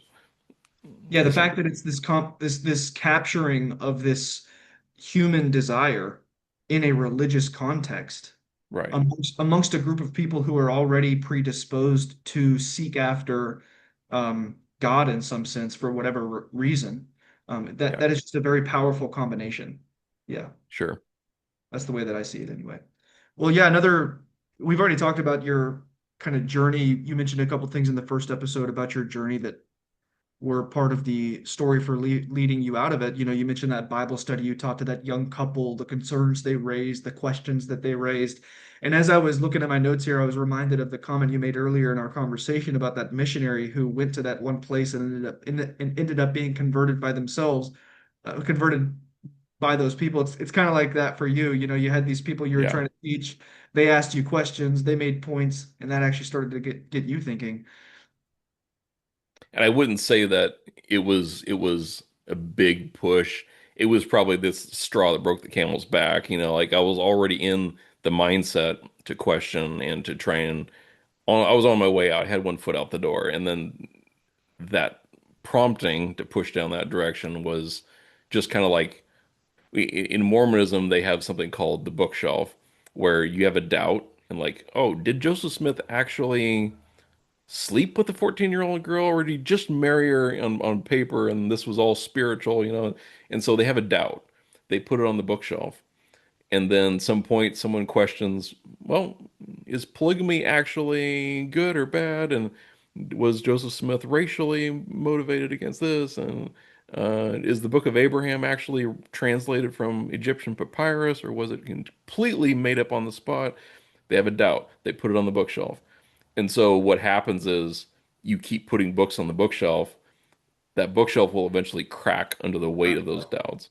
So yeah, I think that was my experience, was just that it was just a multitude of things that finally hit at the same time. Yeah, Um, makes sense. I think the it's shelf broke. Yeah, no, that's a helpful analogy. Yeah, the straw that broke the camel's back, the bookshelf that broke, whatever. I get you. I think it's interesting that if I understood you correctly, you had already, as you said, had kind of one foot out the door when you were teaching this Bible study, right? So you've got, if I understood you correctly, correct me if I'm wrong. Sure. Yeah, That's you got one foot out the door, but you're also still teaching this Bible study, right? And that's interesting. I've noticed that in my experience as well. It's like, again, this is just a universally true fact of human experience. It's like we're not perfectly, you know, formed creatures wrapped with a bow tie who have everything figured out. It's like we're complex beings. And so on the one hand, it's true of my experience as well. I have these doubts, these tendencies towards things that don't fit with this group that I was a part of. But at the same time, I'm super zealous to try and fit in and do the right thing and teach it to others and so on. Yeah, it's interesting that that's how we are as humans. I don't know. It's weird. Yeah, and I think it goes back to the lack of trust that comes back to leadership.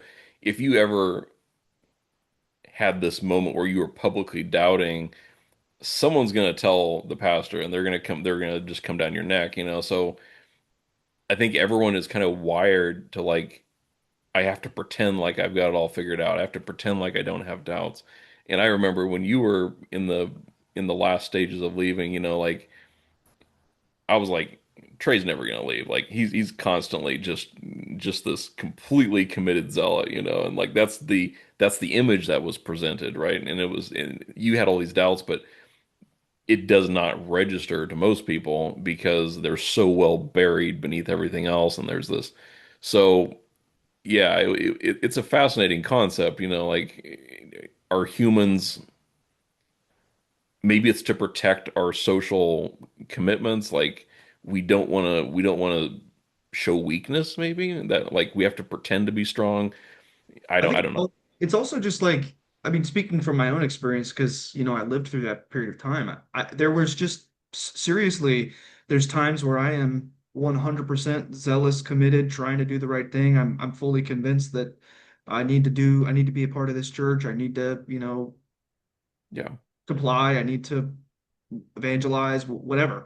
And then there's other moments where I'm struggling and I'm like, I don't know if I can believe this. And, I want to do this thing over here. They say it's wrong, but I don't understand. And yeah, it's just, we're just complex beings and we're not the same. To be honest, like we're not the same person from day to day, yeah. like it's just a reality of human experience. But anyway, I just thought that was interesting about that convergence of our experiences there. So the other thing I thought was interesting was your episode number 2, where you applied the bite model to Pentecostalism, the bite model of cults. And I'd love to hear you just summarize that. I've got some notes here if you want to dig into them a little bit more. But yeah, go ahead. What is the bite model? How does it apply to Pentecostalism? So the bite model was a psychological concept created by Stephen Hassan, who's a self-proclaimed expert on cults. Some people have different, there are plenty of people that'll say Hassan is kind of a hack and they don't necessarily trust what he has to say. I think in this concept, he created something that's at least easy to propagate, right? It's a simple, hey, it's the bite model, and it's catchy, and it was very well marketed. It's not perfect. It doesn't apply to in every instance, but it's essentially behavioral control, information control, thought control, and emotion control. And these are just the different aspects of how an organization will try to mold a human being to form their ideals, whether it's the Charles Manson cult, whether it's the Heaven's Gate cult, whether it's the Moonies, whether it's any of these radical groups, they're all going to follow to some degree. They're going to follow this procedure where we want you to do certain behaviors. So we want you to say certain things and do certain things, and they're regulating your day-to-day life. We're going to regulate what information you can get. So we don't want you to read this book. You know, we don't want you to watch TV, and we don't want you to have access to the internet. Um, Something that always fascinated me was, you know, you go to these totalitarian regimes like Russia, China, Iran, North Korea, essentially they all have the same thing in common, which is they will regulate your internet access.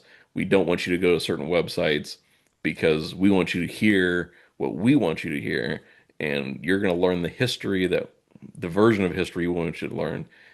This is all about information control, and so if you control what people know, it's very easy to control their doubts and to control their faith in the system. the faith in the cult, whatever the controlling member is. And then thought control, they will tell you flat out, don't doubt. Doubting is a sin, or doubting is bad, or um, emotion control. It's playing music a certain way and trying to regulate how you feel, and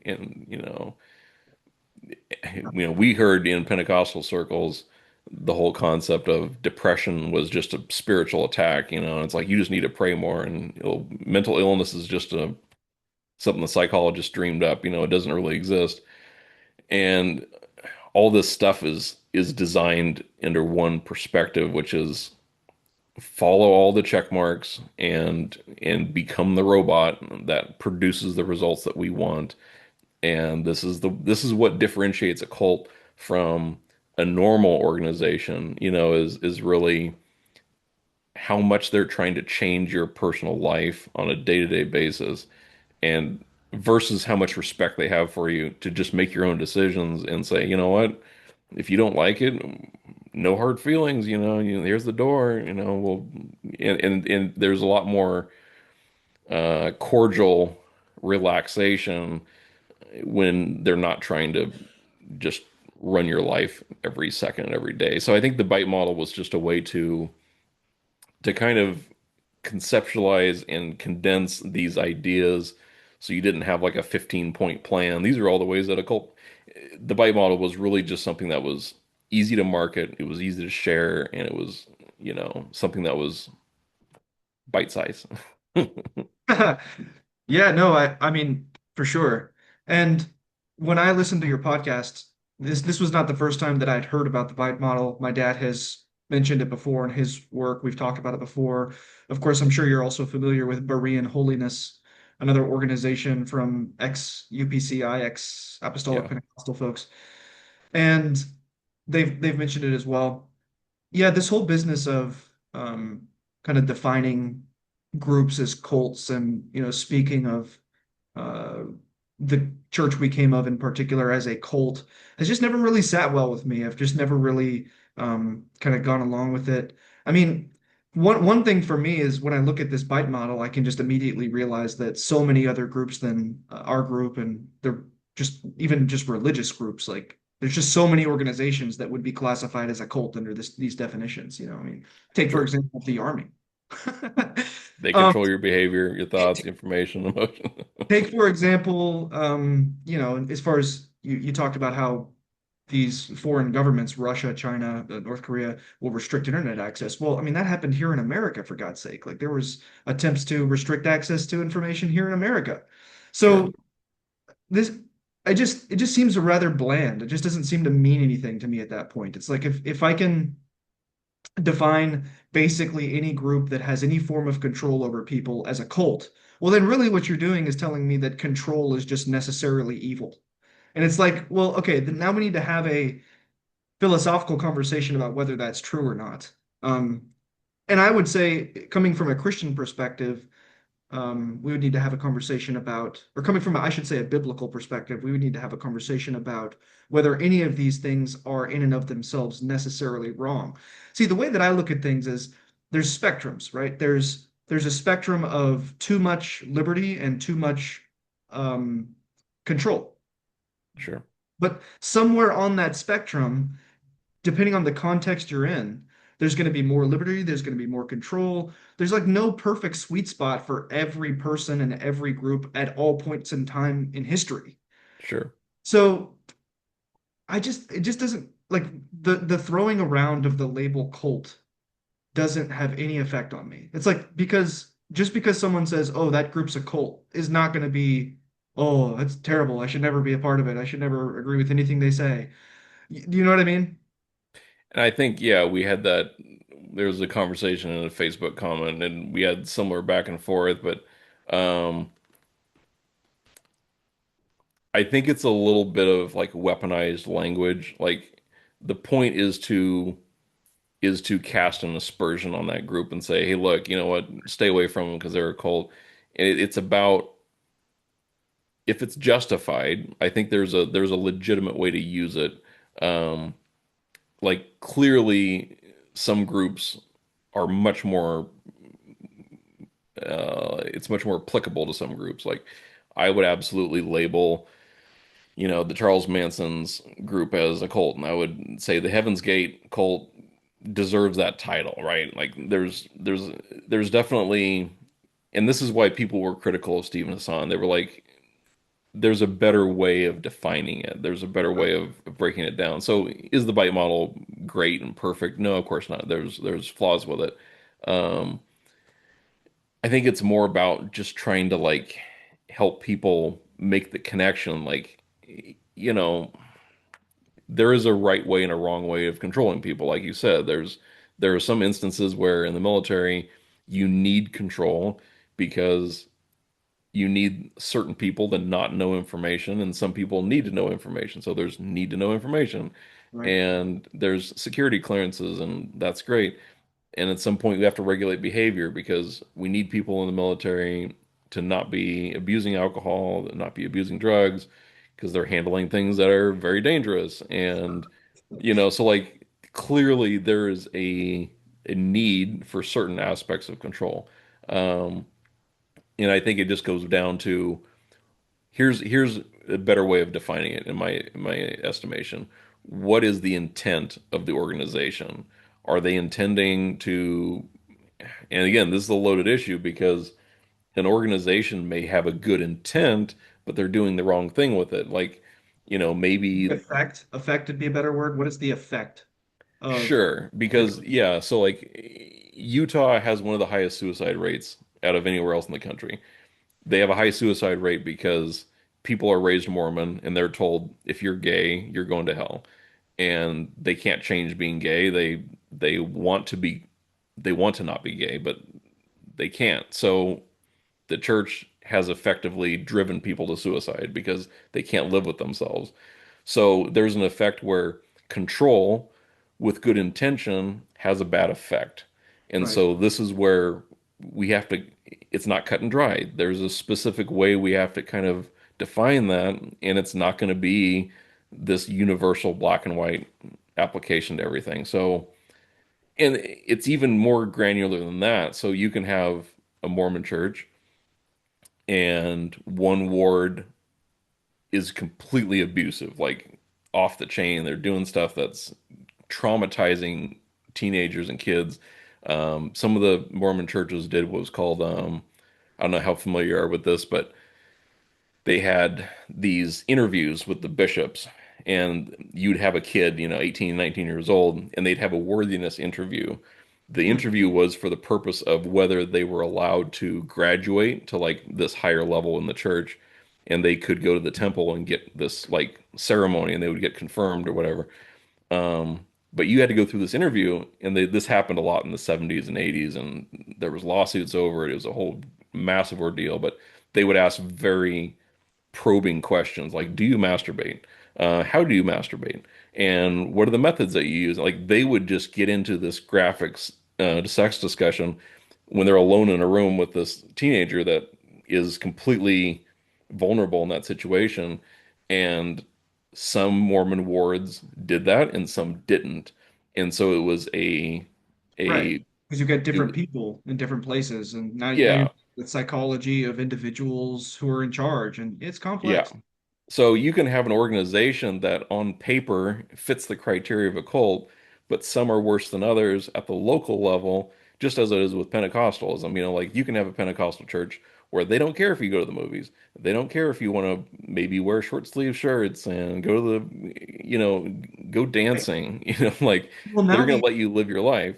Um, and some will clamp down like a bunch of prison wardens. So right, it's two identical belief systems on paper, two very different experiences. Again, going back to your statement, the effect that it has on the individual.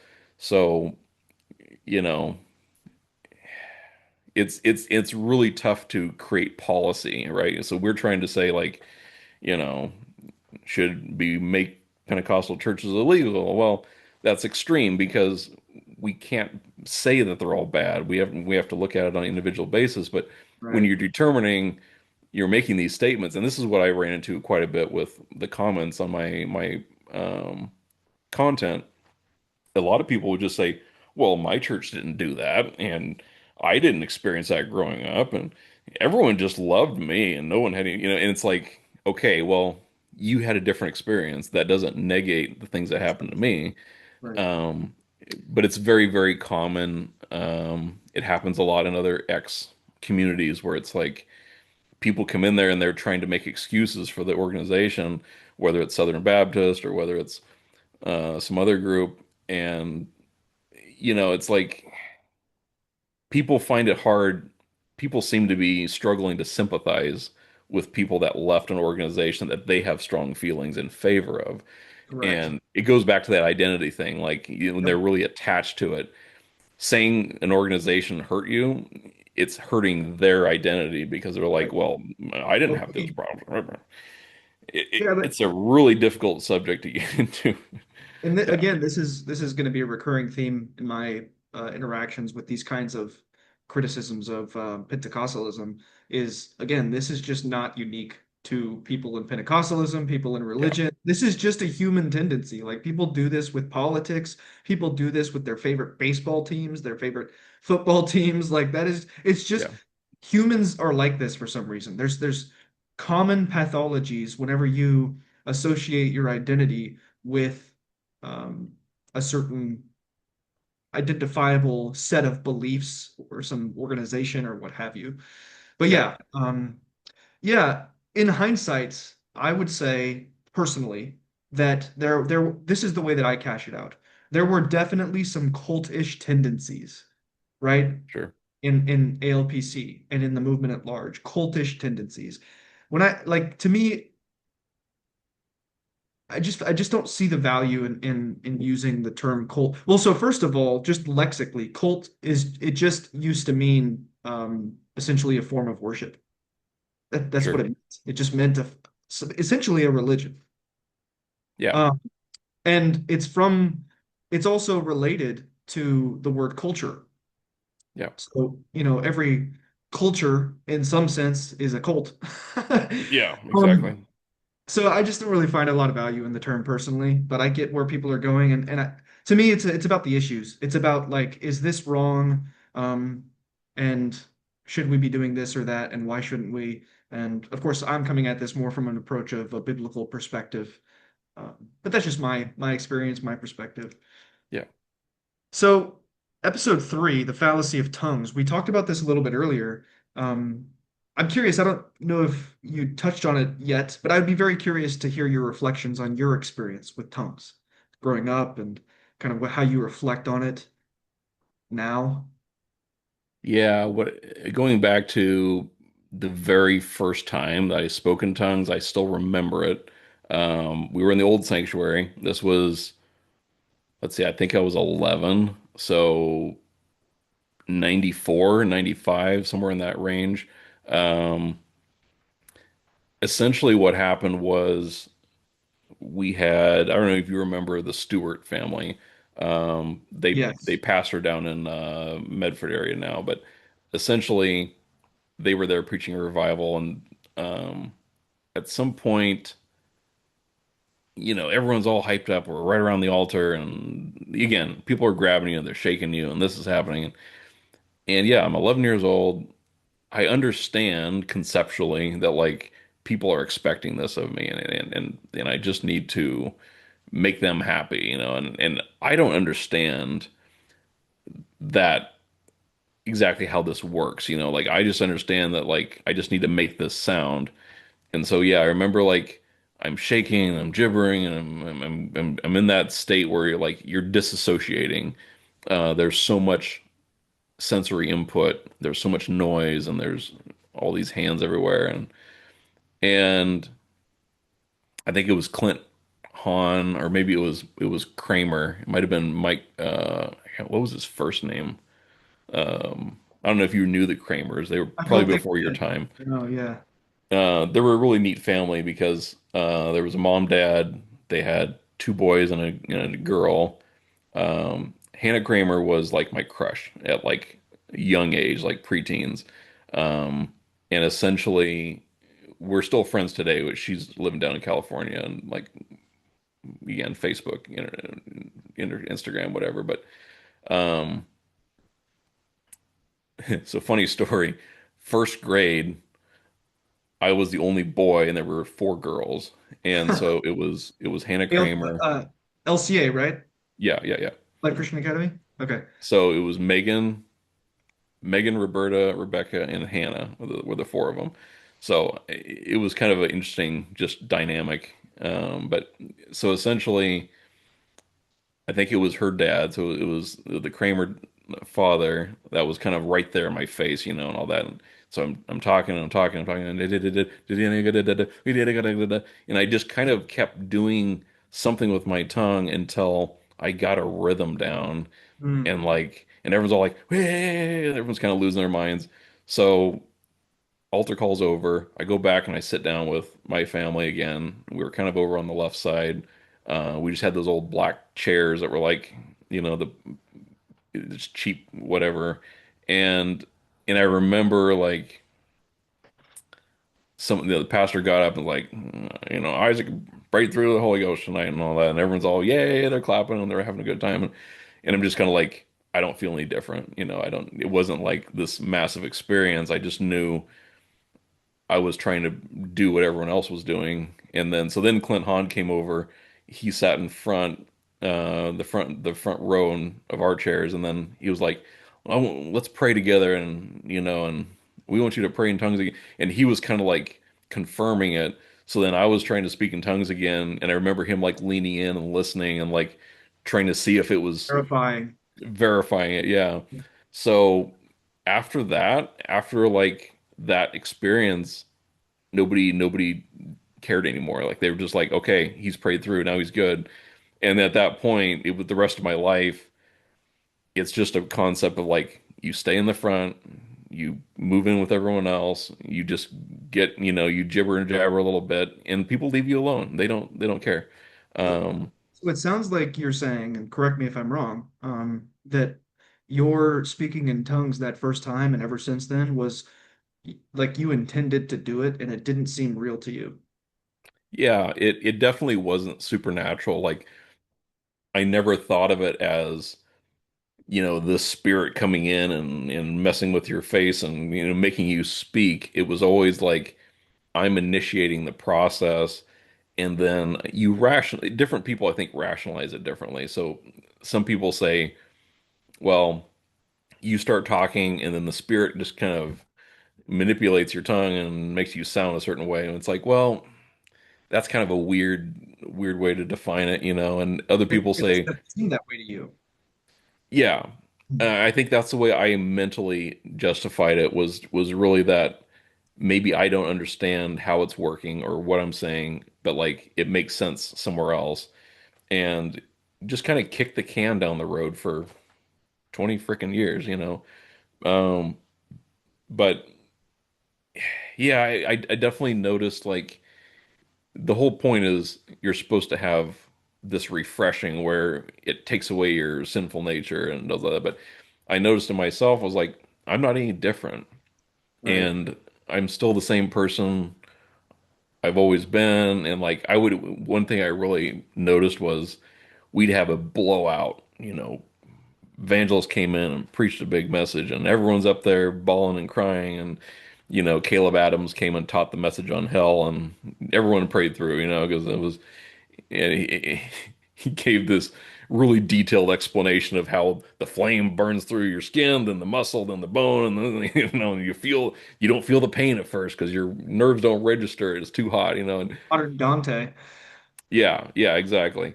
So I would walk out of that service. I remember in my late teens, early 20s, I got into dating websites. And so I was struggling, to find a girlfriend, and part of that was because there was like eight eligible single people in my age, right? Of course it's going to be hard.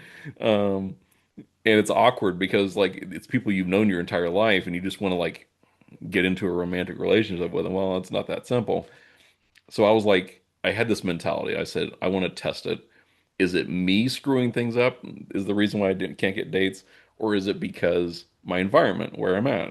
And so I said, well, if I can get into chat rooms and go to dating websites and do all this, if I can find girls and they like me and I get into a relationship, it's not me, it's my environment. So this was kind of a scientific process, right? So at some point I got on a website, talked to this girl. I walk out of a Sunday service, went to the hotel right by Mazatlan. It's a cheap Yep. little drive-in hotel. I think now they call it the McMinnville Inn, but um, the girl worked at the front desk. And so I walk in, suit, tie. I was in church 10 minutes ago, walked in there, and we got romantically involved. It was just boom. So clearly, like, my nature is not being changed whatsoever Mm. by the spiritual influence. It's just this is the mode I shift into to go to church, and then I'm still myself, and I want to do my own thing as soon as I get out of that. Um, and I rationalize it, right? Like you're in that moment, you're like, man, this sucks. I feel guilty. I feel bad. What did I do that for? You go to church Monday morning and you pray through again Yeah, you repent, right? You and you believe. repent. Yeah. Yeah. You say like, I'm sorry. I don't want to keep doing that. I want to change.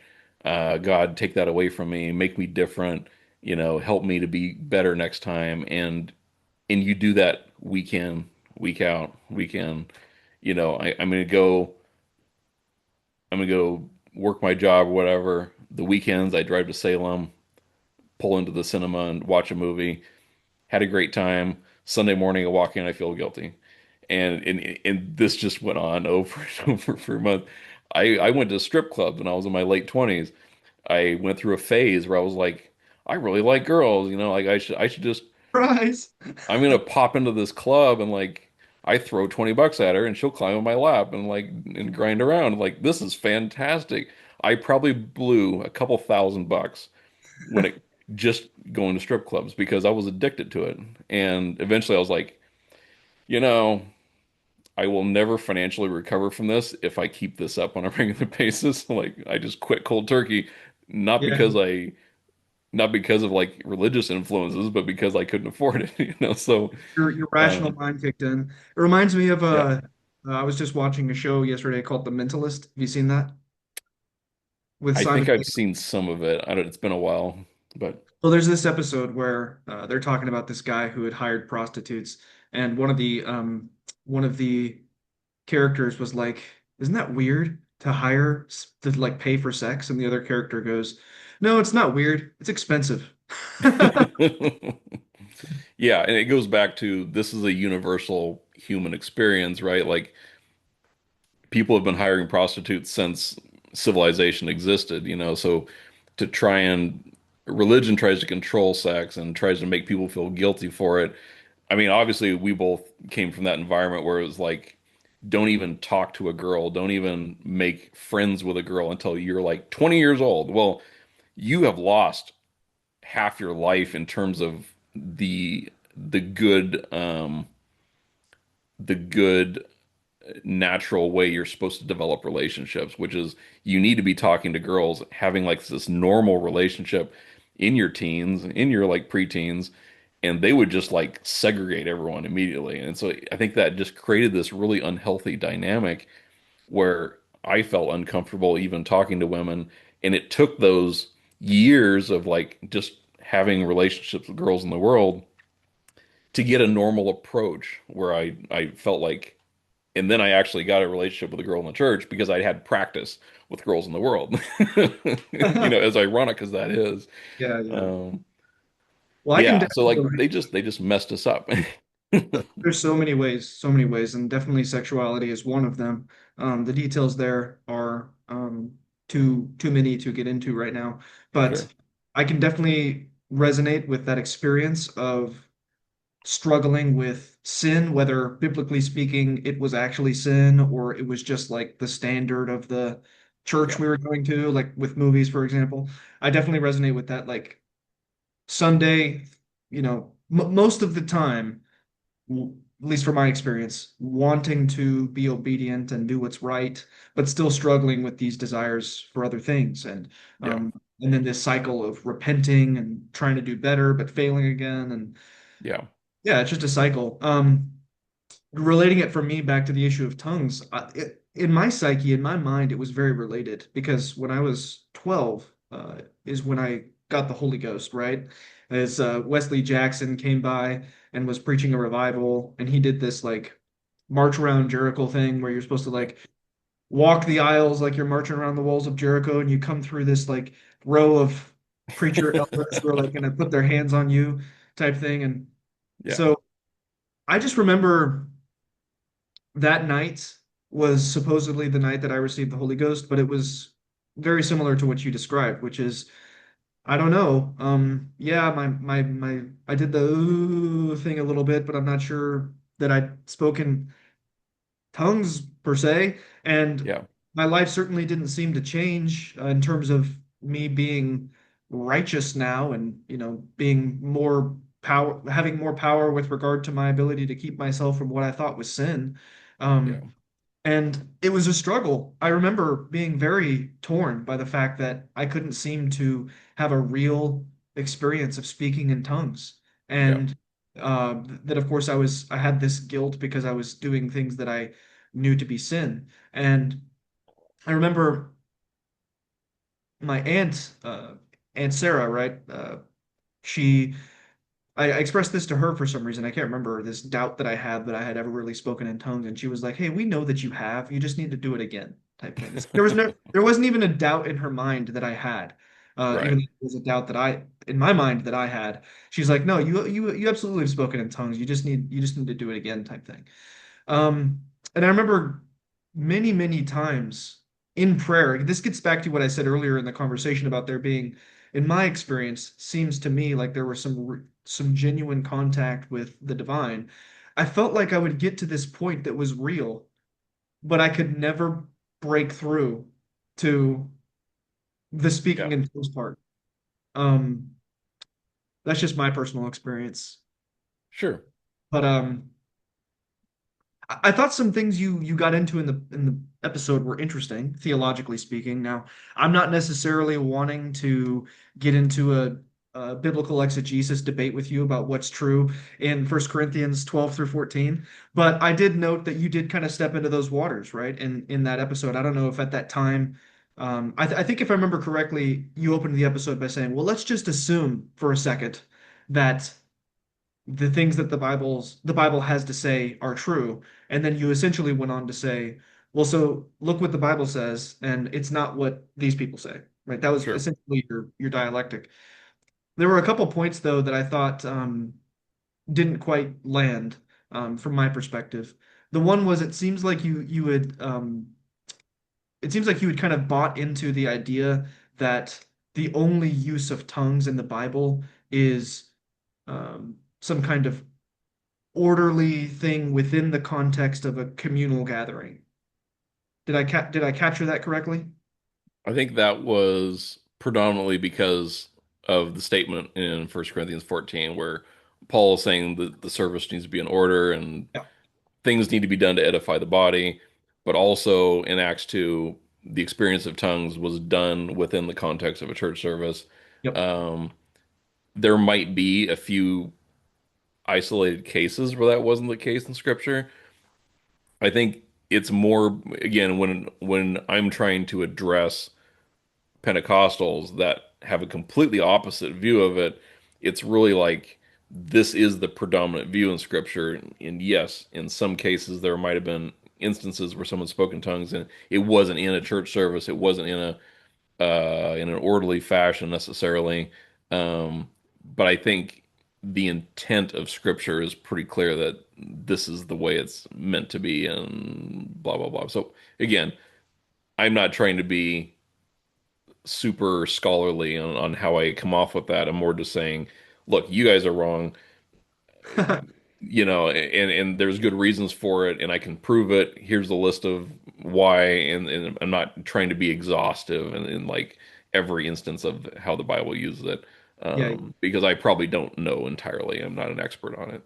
Well, I think Um, you sufficiently pointed to data that helps to counter the uh, prevailing view of the experience of and purpose and function of speaking in tongues that is just accepted without question, which is that, Right. you can have 50 to 150 people just speaking in tongues, and that dominates the atmosphere and Yeah. doesn't require any form of interpretation.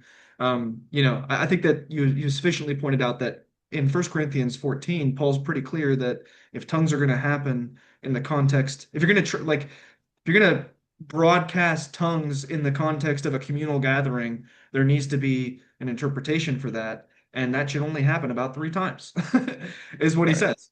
Or especially two or three. I read it as saying two or three people at the same time at most, which, you know, as we know, Pentecostal services, it's wide open. Nobody controls it. Yeah. So yeah, it's definitely, and I think your point is probably more true. Like, really, you need tongues interpretation one time so that you can have a clear understanding. This is what that person said. And, in Pentecostal circles, we had tongues of interpretation, Every now and then. Yeah, like maybe but 3 times that I ever saw. yeah, it was once every couple of years, and it was always like a special revival.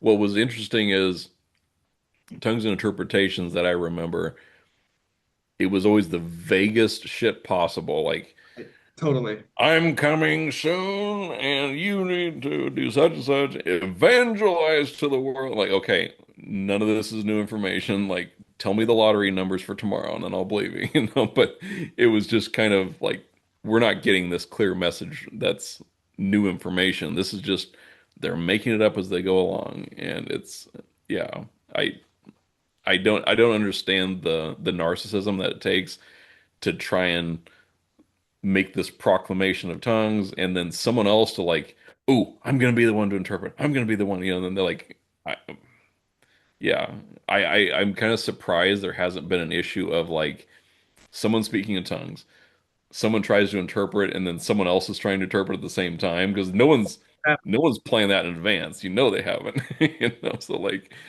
That yeah, has it would get definitely happened. awkward. Yeah. Yeah.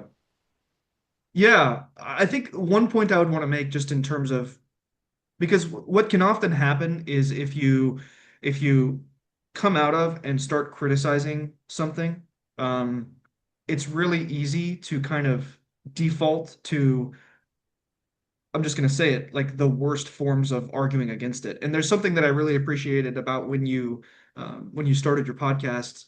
One of them, you started out by saying, like, the worst thing you can do is not be acquainted with the best arguments of the things that you're criticizing, right? And Sure, so for me, I would want to make sure that if we're going to step into the realm of kind of theological argumentation to point out to these people they've got their theology wrong, that we also don't have ours wrong. And so I guess the thing for me coming at this issue of tongues is that I definitely think Paul talked about and in fact advocated for a use of a function of speaking in tongues that was not for communal um, messages. Like sure, he talks about praying in tongues between yourself and God that is useful for you, that is edifying to you, um, that is not broadcast to the community. And sure. so I guess what I would want to avoid is what I've heard a lot actually, and it seemed like you were kind of saying this, not maybe not necessarily, but I've heard a lot from people who criticize the movement that Paul never talks about any kind of private speaking in tongues, and it's like I don't know. Like it seems pretty clear to me that he does when you read the first few verses of First Corinthians 14. And so I think that what that can do is it can kind of it can put ammunition in the weapons of the defenders of this movement, like David K. Bernard, for example. Um, when you get this kind of criticism, that oh, these guys don't even know what they're talking about. They're criticizing us, but they don't actually know what they're talking about, type thing. So I would want to be more measured, more balanced, and I would just want to add that to the conversation that I do think that biblically speaking, you can't get away from there being like I said, an actual private experience of speaking in tongues. But the point still stands that you're highlighting, which is explicit in the passage you highlighted, that when you gather together, it's not supposed to be this Yeah, ruckus different free rules for all. apply. Yeah. Yeah. Yeah, and I think I've dove really into this where I've seen different people try to come up with explanations for how to interpret First Corinthians 14. And this is again the inherent problem with Christianity in general, from my perspective, is that 10 different people can read First Corinthians 14. You get 10 different ideas for what that means and how that's. So some people will say private edification and prayer, it's not what you're saying it is, and they have their own. And I've heard multiple variations of it. So I'm like, you know what? I don't know. I'm not going to say conclusively that Paul intended this or that because we're reading an English version of something written in another language and a different culture, and we can get a pretty close approximation to what Paul wanted to say. Yeah, But who's to say that Paul wrote that, and who's to say that that what Paul says means anything. Like, like, I'm taking it. So again, you're a presuppositionalist. If it's written in the Bible, then we go by it and it's true. I'm taking this different perspective where I'm not even 100% guaranteeing that sure. um, anything Paul wrote is accurate or whether Paul wrote it or what, so Yeah, different you're perspectives, just but stepping into the sandbox for the purposes of that episode. sure, yeah. So I do think there's definitely no question whatsoever that Pentecostals are stretching the bounds of what is in Scripture. Yes. And that ties back to again the beginning of Pentecost, where really the first person that kicked it off was this old lady that scribbled a bunch of stuff on a sheet of paper, and they're like, "Oh yeah, this is in Chinese, and this is a work of the Spirit," and they ran off and just went nuts with it. So this was a misinterpretation from day one.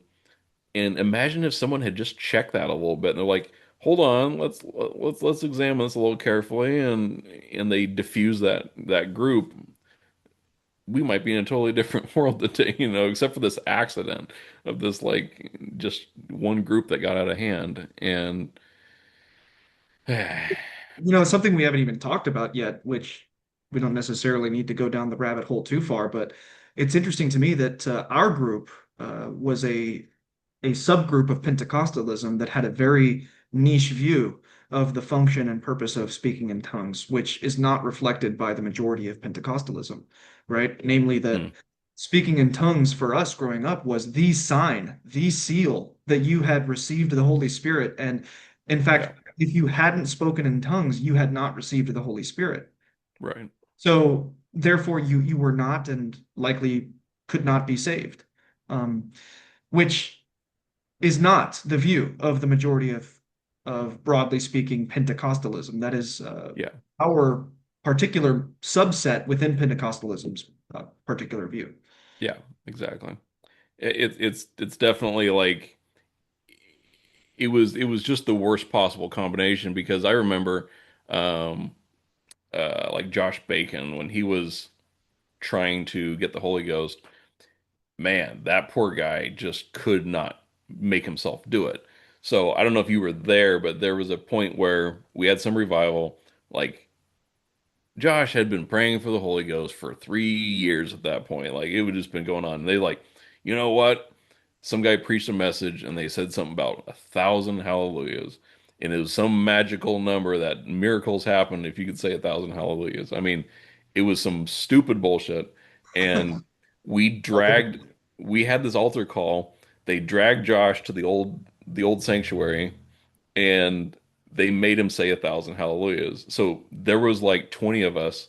And again, the main church is still going on in the sanctuary. We're back in the original sanctuary where the Sunday school is room now, Mhm. and there's maybe 20 of us, and we're just like Josh is in the middle.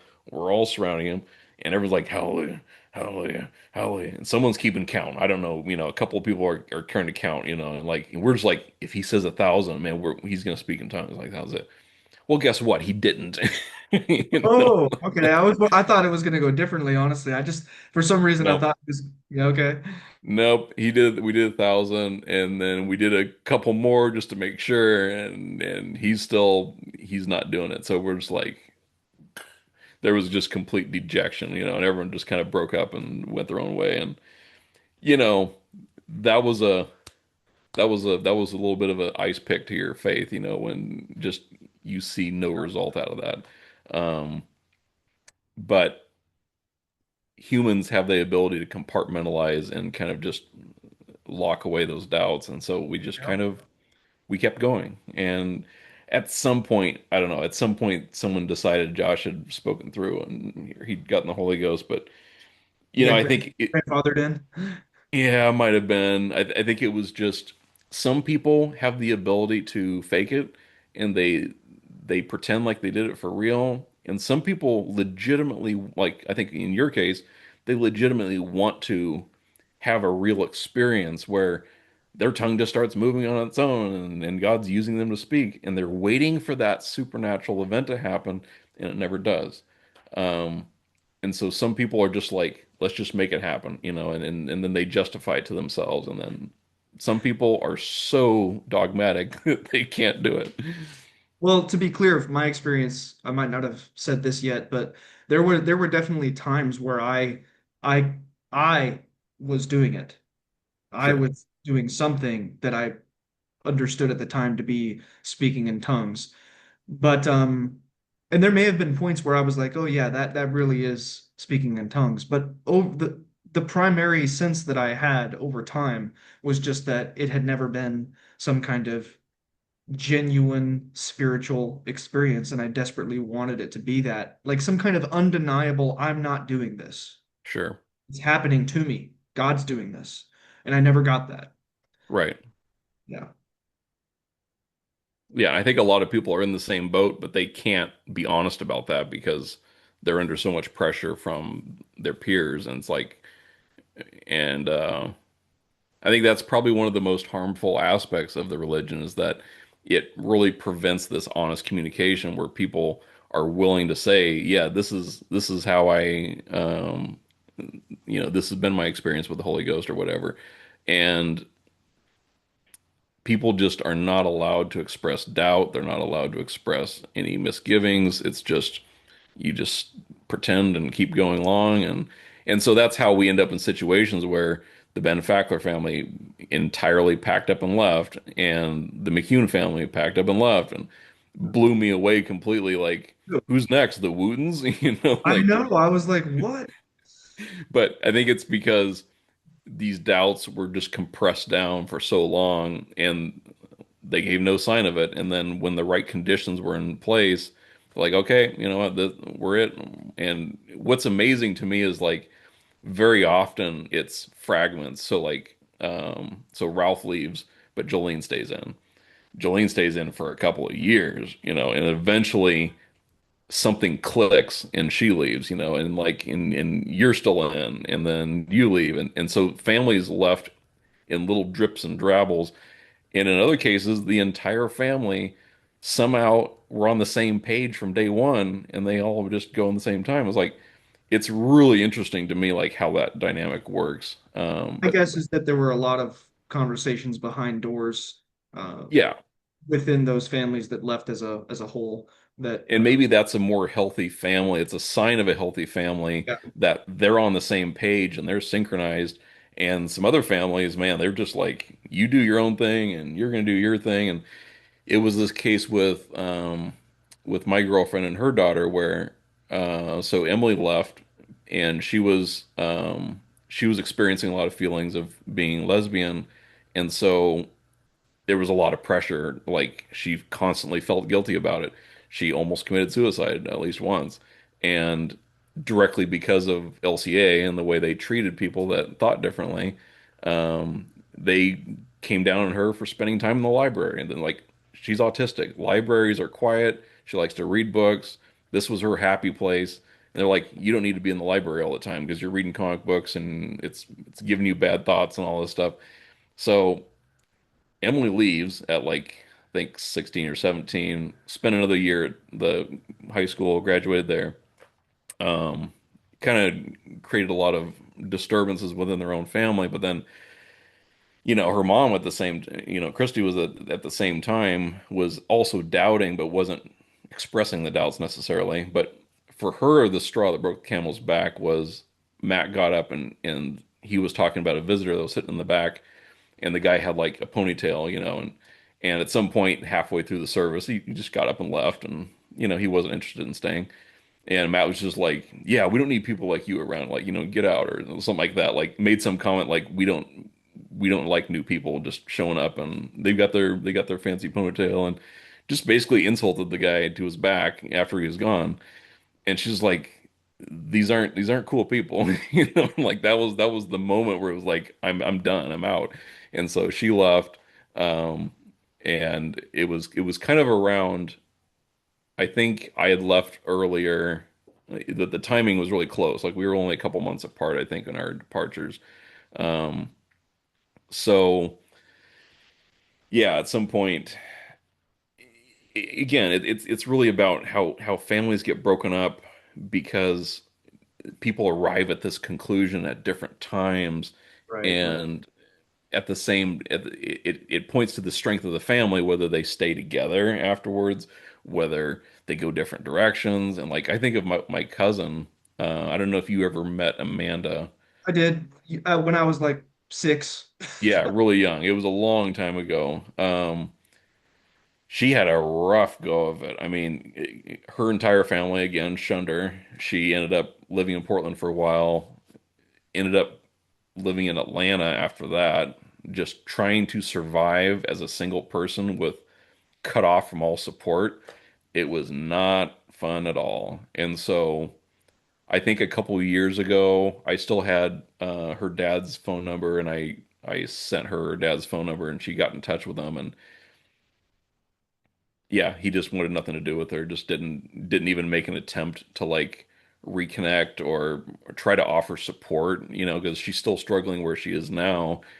She moved back down to California here, but um, she's still a single mom. She's got a kid, and she's just trying to make ends meet and survive. And it's like it's not. And her entire life would have been completely different if it were not for the church just making things difficult. And her family's messed up anyway, but it's like there's so many situations like that. So the Moons, classic example where I didn't know this, but Robert was abusive of his family for decades. I mean, he was a problem way back when I was a kid and all the way up until recently. And the church said you can't, they would tell Marianne, you can't divorce him. Like you have to stay with him because deep down he's a good man and he'll eventually, we're going to work this out. And like the church was instrumental in keeping an abusive person with their family when really they should have just gone their separate ways and stayed away from it. And yeah, it's such a wild deal. But anyway, I'm going down the rabbit hole again. So No, that's okay. It's okay. rein it Yeah. in. No, I think that one of the things that all of the kind of historical reflection you're doing about different people and situations, how it ties into the episode we were talking about, the fallacy of tongues, you might think, well, how does that have any connection? Well, one of the things you said in there was that this particular group we came from, and this is replicated in a lot of specifically Pentecostal groups or just religious groups in general, is that they will be very inconsistent with regards to the data they highlight in the Bible. You know, Yeah, they'll pick this thing over here that they like and really hammer down on that. Like you mentioned, for example, their treatment of Emily because of her sexual preferences. orientation. Yeah, Um, they'll really highlight that, but they won't talk about, for example, the prohibitions on gluttony, yeah, eating too much, being super fat, or they won't talk about, which of course a lot of the preachers were. That's the point I'm trying to highlight. Or they won't talk about the terrible misuse of money and the failure to be caring for the poor in your facility and in your yeah, community, right? But that's just as equally a part of the Bible. So I think yeah, that really this kind of methodology is a smoking gun. Whenever you find um, a group who has that kind of exclusivistic, uh, exclusivist and um, cherry picking. with such uh, dogmatism, they declare that they have the truth, but it's Yeah, obvious that it's obvious that they're highlighting some data and ignoring other data, it's a smoking gun. You know you're dealing with a group that doesn't actually have the full truth here. And that's particularly something that I experienced. Like you talked about kind of the straws that broke your back. The straws that broke my back, in addition to my own struggles with my experiences, the realities of life. Like I have these desires, I want to do these things. You guys call it sin, right? Blah, blah, blah. But from an intellectual, rational, theological perspective, the straws that broke my back were talking to the leaders, Bishop Davies and Pastor Matthew Davies, about various questions and seeing their responses and just how insane they were to me, how absurd they seemed. So, for Yeah, example, I highlighted some data in the New Testament where it talks about testing the spirits of those who come and teach you, who try to teach you, that tell you that they have a word from God for you. And I said, look, Matthew Davies, like look at this verse right here. It says that a person is supposed to test spirits who come to them and try to teach them. And so I feel like it's my responsibility as an individual trying to follow biblical teaching to test what you say, like, and not just accept it. yeah, And there's another verse I pointed to, test all things, hold fast to what is good. And what's funny to me is his response in that moment was quite enlightening, and it was one of the straws that broke the camel's back. His response was, no, no, no, Trey, those verses are not about you testing my words.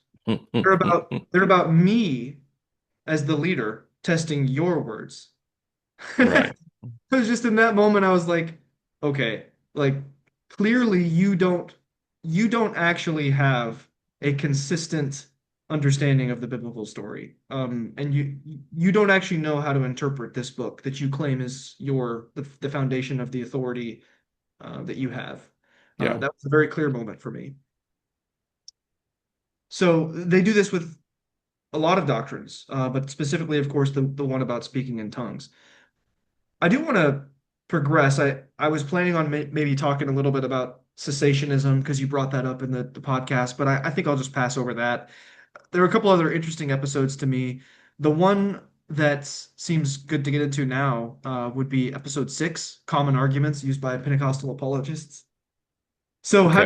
how do they respond to all this, right? We make all these criticisms and they have their responses. How do they respond?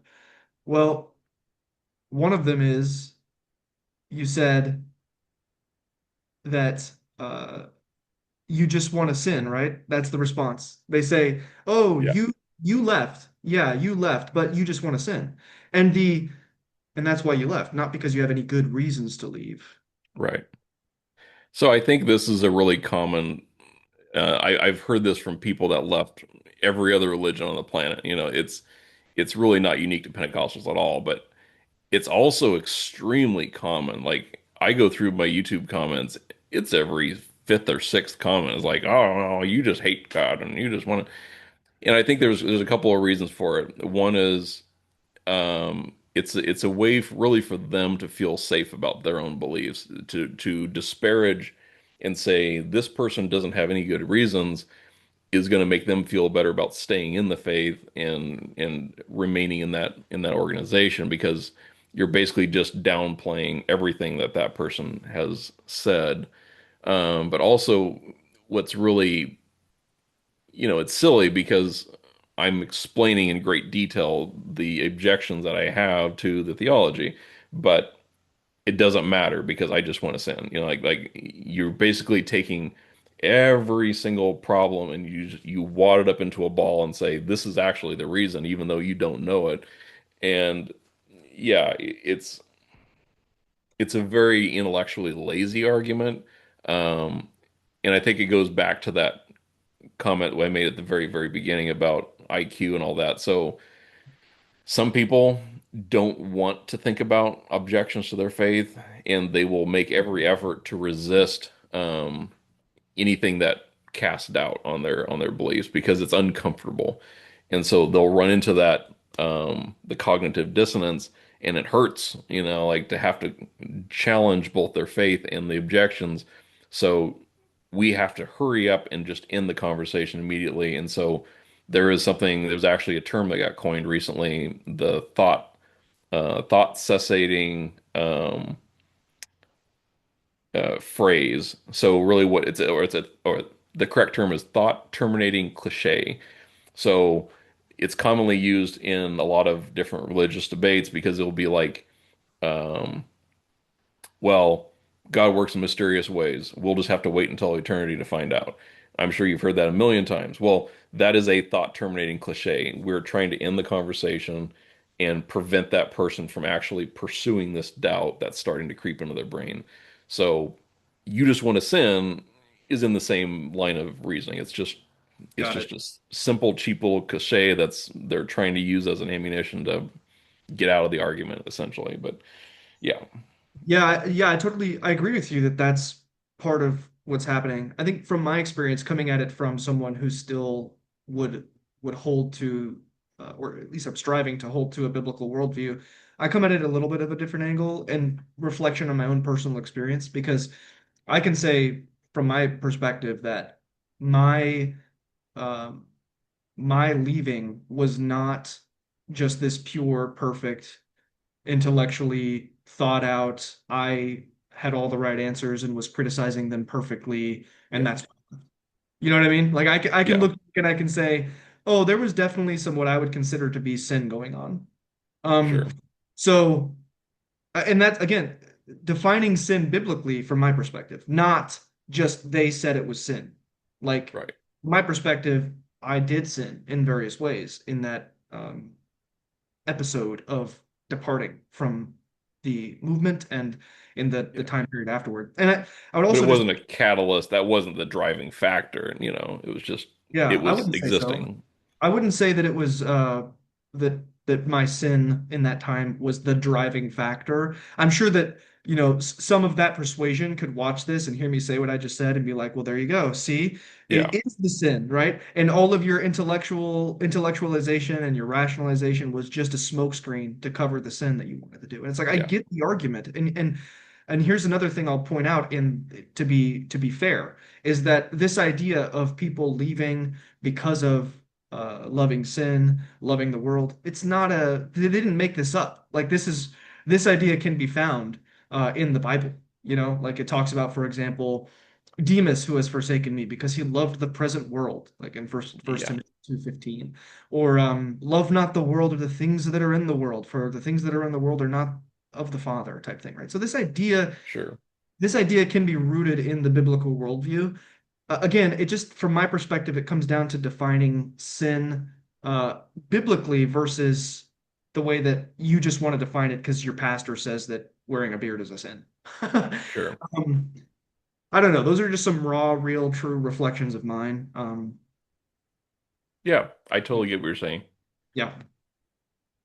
But yeah, that's definitely one common thing that they say. Something that I thought was interesting is you were kind of engaging with the Pentecostal apologetics from a historical perspective. You can lay the objection, the criticism that, as you've said, Pentecostalism started in essentially 1901. Where's the historical record of people believing these things beforehand? And of course, there really isn't a lot.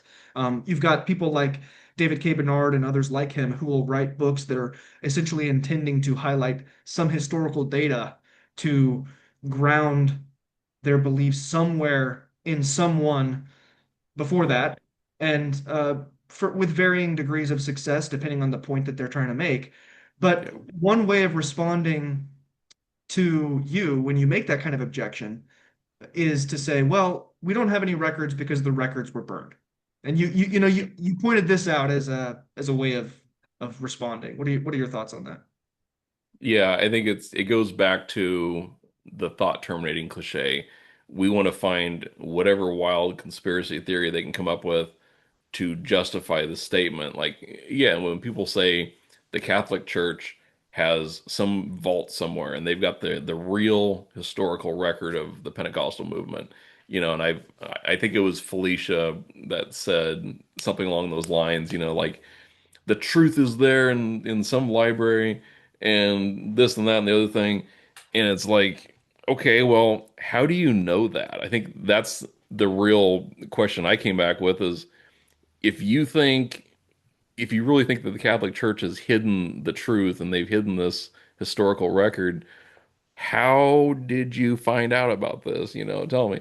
But Yeah, no, they come up with Yeah. just the most weird. Again, it's just justifying what they already think is true, and they're not really interested in having a conversation about it. They're just trying to let's cut this off and wrap it up, you know? I think you're Yeah, right, especially for most of the ideas that we're going to discuss with regard to Pentecostalism. I think it is, as you said, mostly just a thought terminating cliche. Um, with that being said, I do think that it's not a historically crazy idea that records of people who essentially weren't reflective of whatever the majority was at the time, whatever the predominant thinking was at the time, that those would be essentially destroyed. I mean, look, we know from a purely secular perspective that there was a lot of information we wish we had that was sure. decimated. Um, for example, the Library of Alexandria, right? I mean, Yeah, imagine what we would know if that wasn't destroyed. Um, and this is just something yeah, that this is just something that happens in human history is that groups and information that are despised for one reason or another get destroyed. And so it kind of relates to a philosophical argument, which is oftentimes you'll get into arguments about some group, some idea or group in history, and you'll make a point like, well, there isn't evidence of X.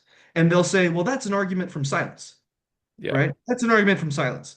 And it's like, well, okay, there are sound arguments from silence, and then there yeah, are unsound arguments from silence. It's like saying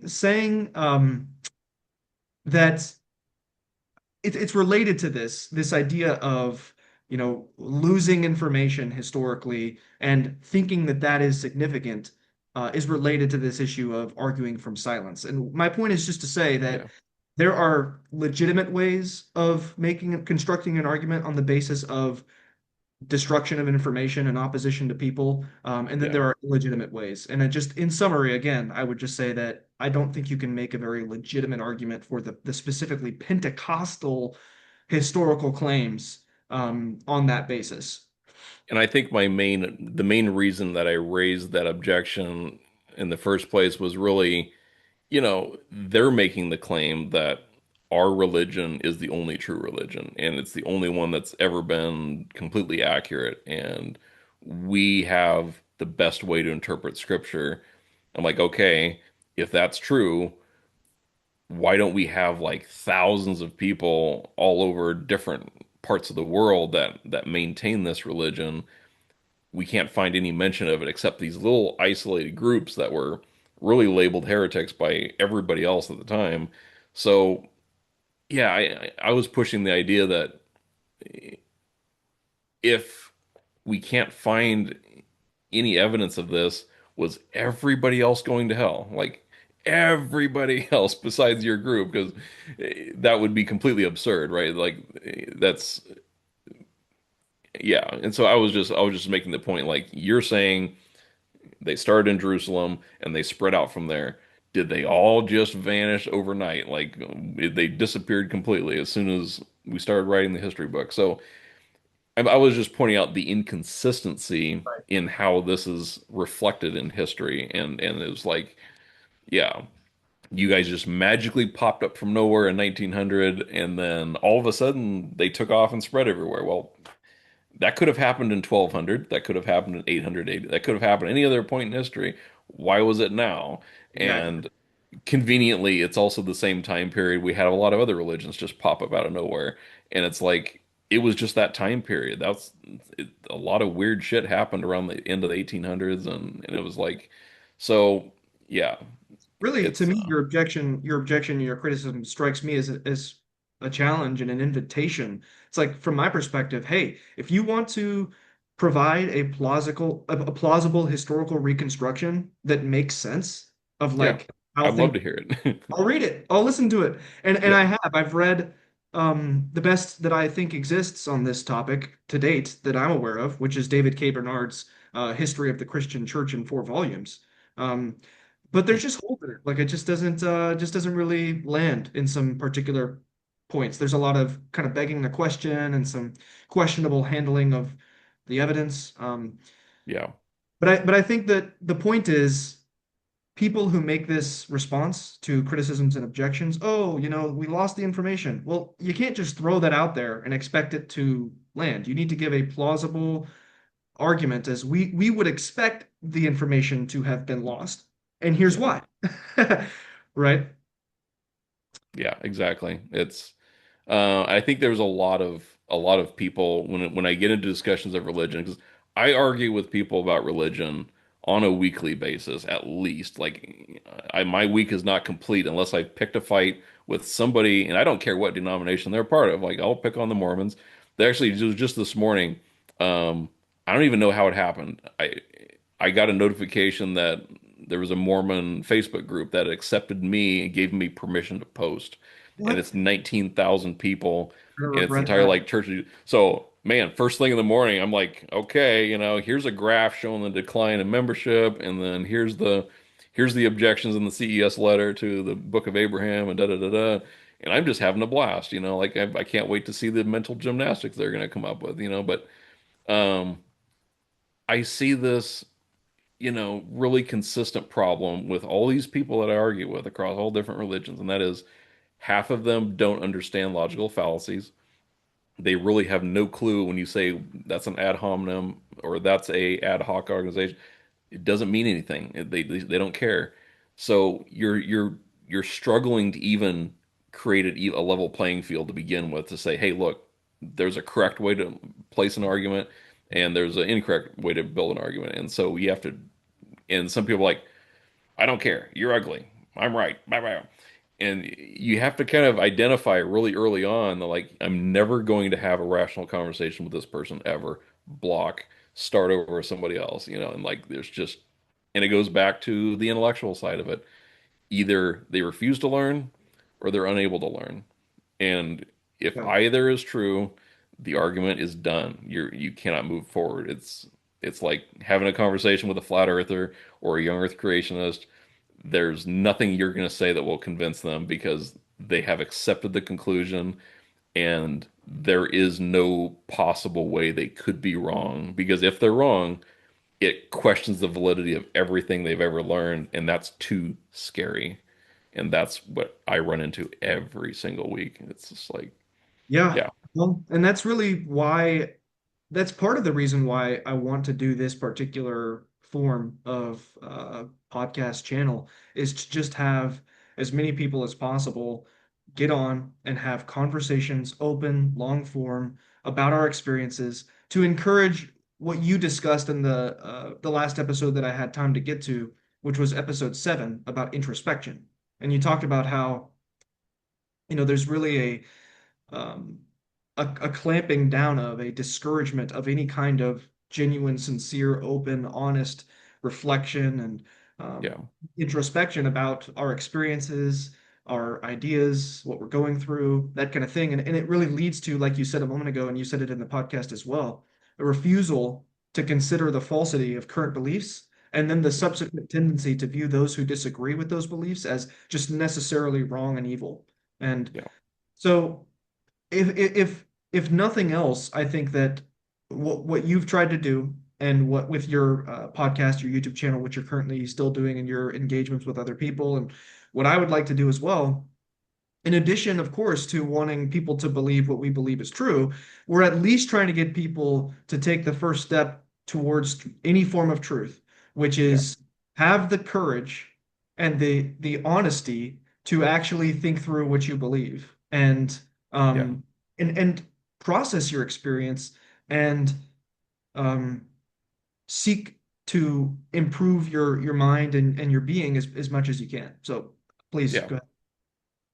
Yeah, I totally agree. Really, what my objective has been with every conversation I have, like somebody wants to say that evolution is false, great, go for it. But at least you need to do your homework and understand what it is before you're objecting to it. Like there are people that don't have any idea how genetics work. They have no clue how mutations within a genetic strand even occur. And so you're having a conversation with a 5-year-old about algebra, and they don't yet understand addition, subtraction, multiplication. It's like you have to build this whole framework before you even get to the point where you can challenge that. And with religion, it's the same way. You try and you have to get to a person to like, hey, Jesus wasn't talking in English, right? Like we have to start here, and then we're gonna say, who wrote it down? Okay, now we're getting somewhere, and we start to like build this understanding because there's a lot of people that go to church and whatever the preacher says, they believe it, and they have no interest in like growing or learning on their own outside of that. And I was guilty of that for a long time. So it's definitely a big step is just like I'm trying to get everyone on the same playing field so that then we're having conversations about the next level of the argument instead of trying to scrap around in the mud with the basics. So like the King James version is not the best translation because XYZ and they're like heretic, witch, burn him. That's what we're dealing with at this point. It's like it's depressing, but someone's got to do it, right? Someone has to put the effort out there, and it's Yep. yeah, And it's only really going to happen through people experiencing different ideas with a disposition of openness and honesty. Really, it's gonna have to happen through dialogue. It's gonna have to happen yeah. through interacting with people who disagree with you and processing it. And people are still gonna disagree. But that's just Have you ever watched any of Doctor Who? yes, a little bit, not a whole lot. Okay, there's a later season. I think it's season like 6 or 7. It's the War Doctor. He's like this really old dude, but he gets into a phase where these two countries are at war, and he sticks the two leaders in the room, and they both have buttons in front of them. He's like, you push the button, it kills the other side. It wipes out their entire people, and the war's over, and you win. All you have to do is push the button. And they're both standing there, they're both looking at the button and they're like, they're getting ready, they're thinking about it like, okay, if I lunge for it, but maybe it's a trick. Maybe if I push the button, it kills our people. And so they're having this debate. And the doctor gets up and he's like, here's how it works. You can go to war every single year and you can slug it out. It doesn't change at the end of the war. You have to get in a room and you have to talk out your differences and decide how to make things work with each other because you're both outside of complete genocide, you're gonna have to live with each other for the next however many centuries or millennia. So in the end, this is all of human experience boils down to you have to come up with compromises so that you can both live together and exist in the same space. And this is the most single important skill that I think a human adult can learn is how to communicate correctly, how to express your differences and accept the differences of someone else and try to mesh them together so that you can have a functional society. And it's very difficult to do, but Yep. it is absolutely essential beyond any other skill. So, yeah. Well, thankfully, we live in a period of time where mostly people can do that if they would just but avail themselves of it. Yep. Unfortunately, that has not been reality for most people in human history, and I'm not sure how much longer this particular experiment we've got going on is going to last. We will see. But for now, we'll keep doing it.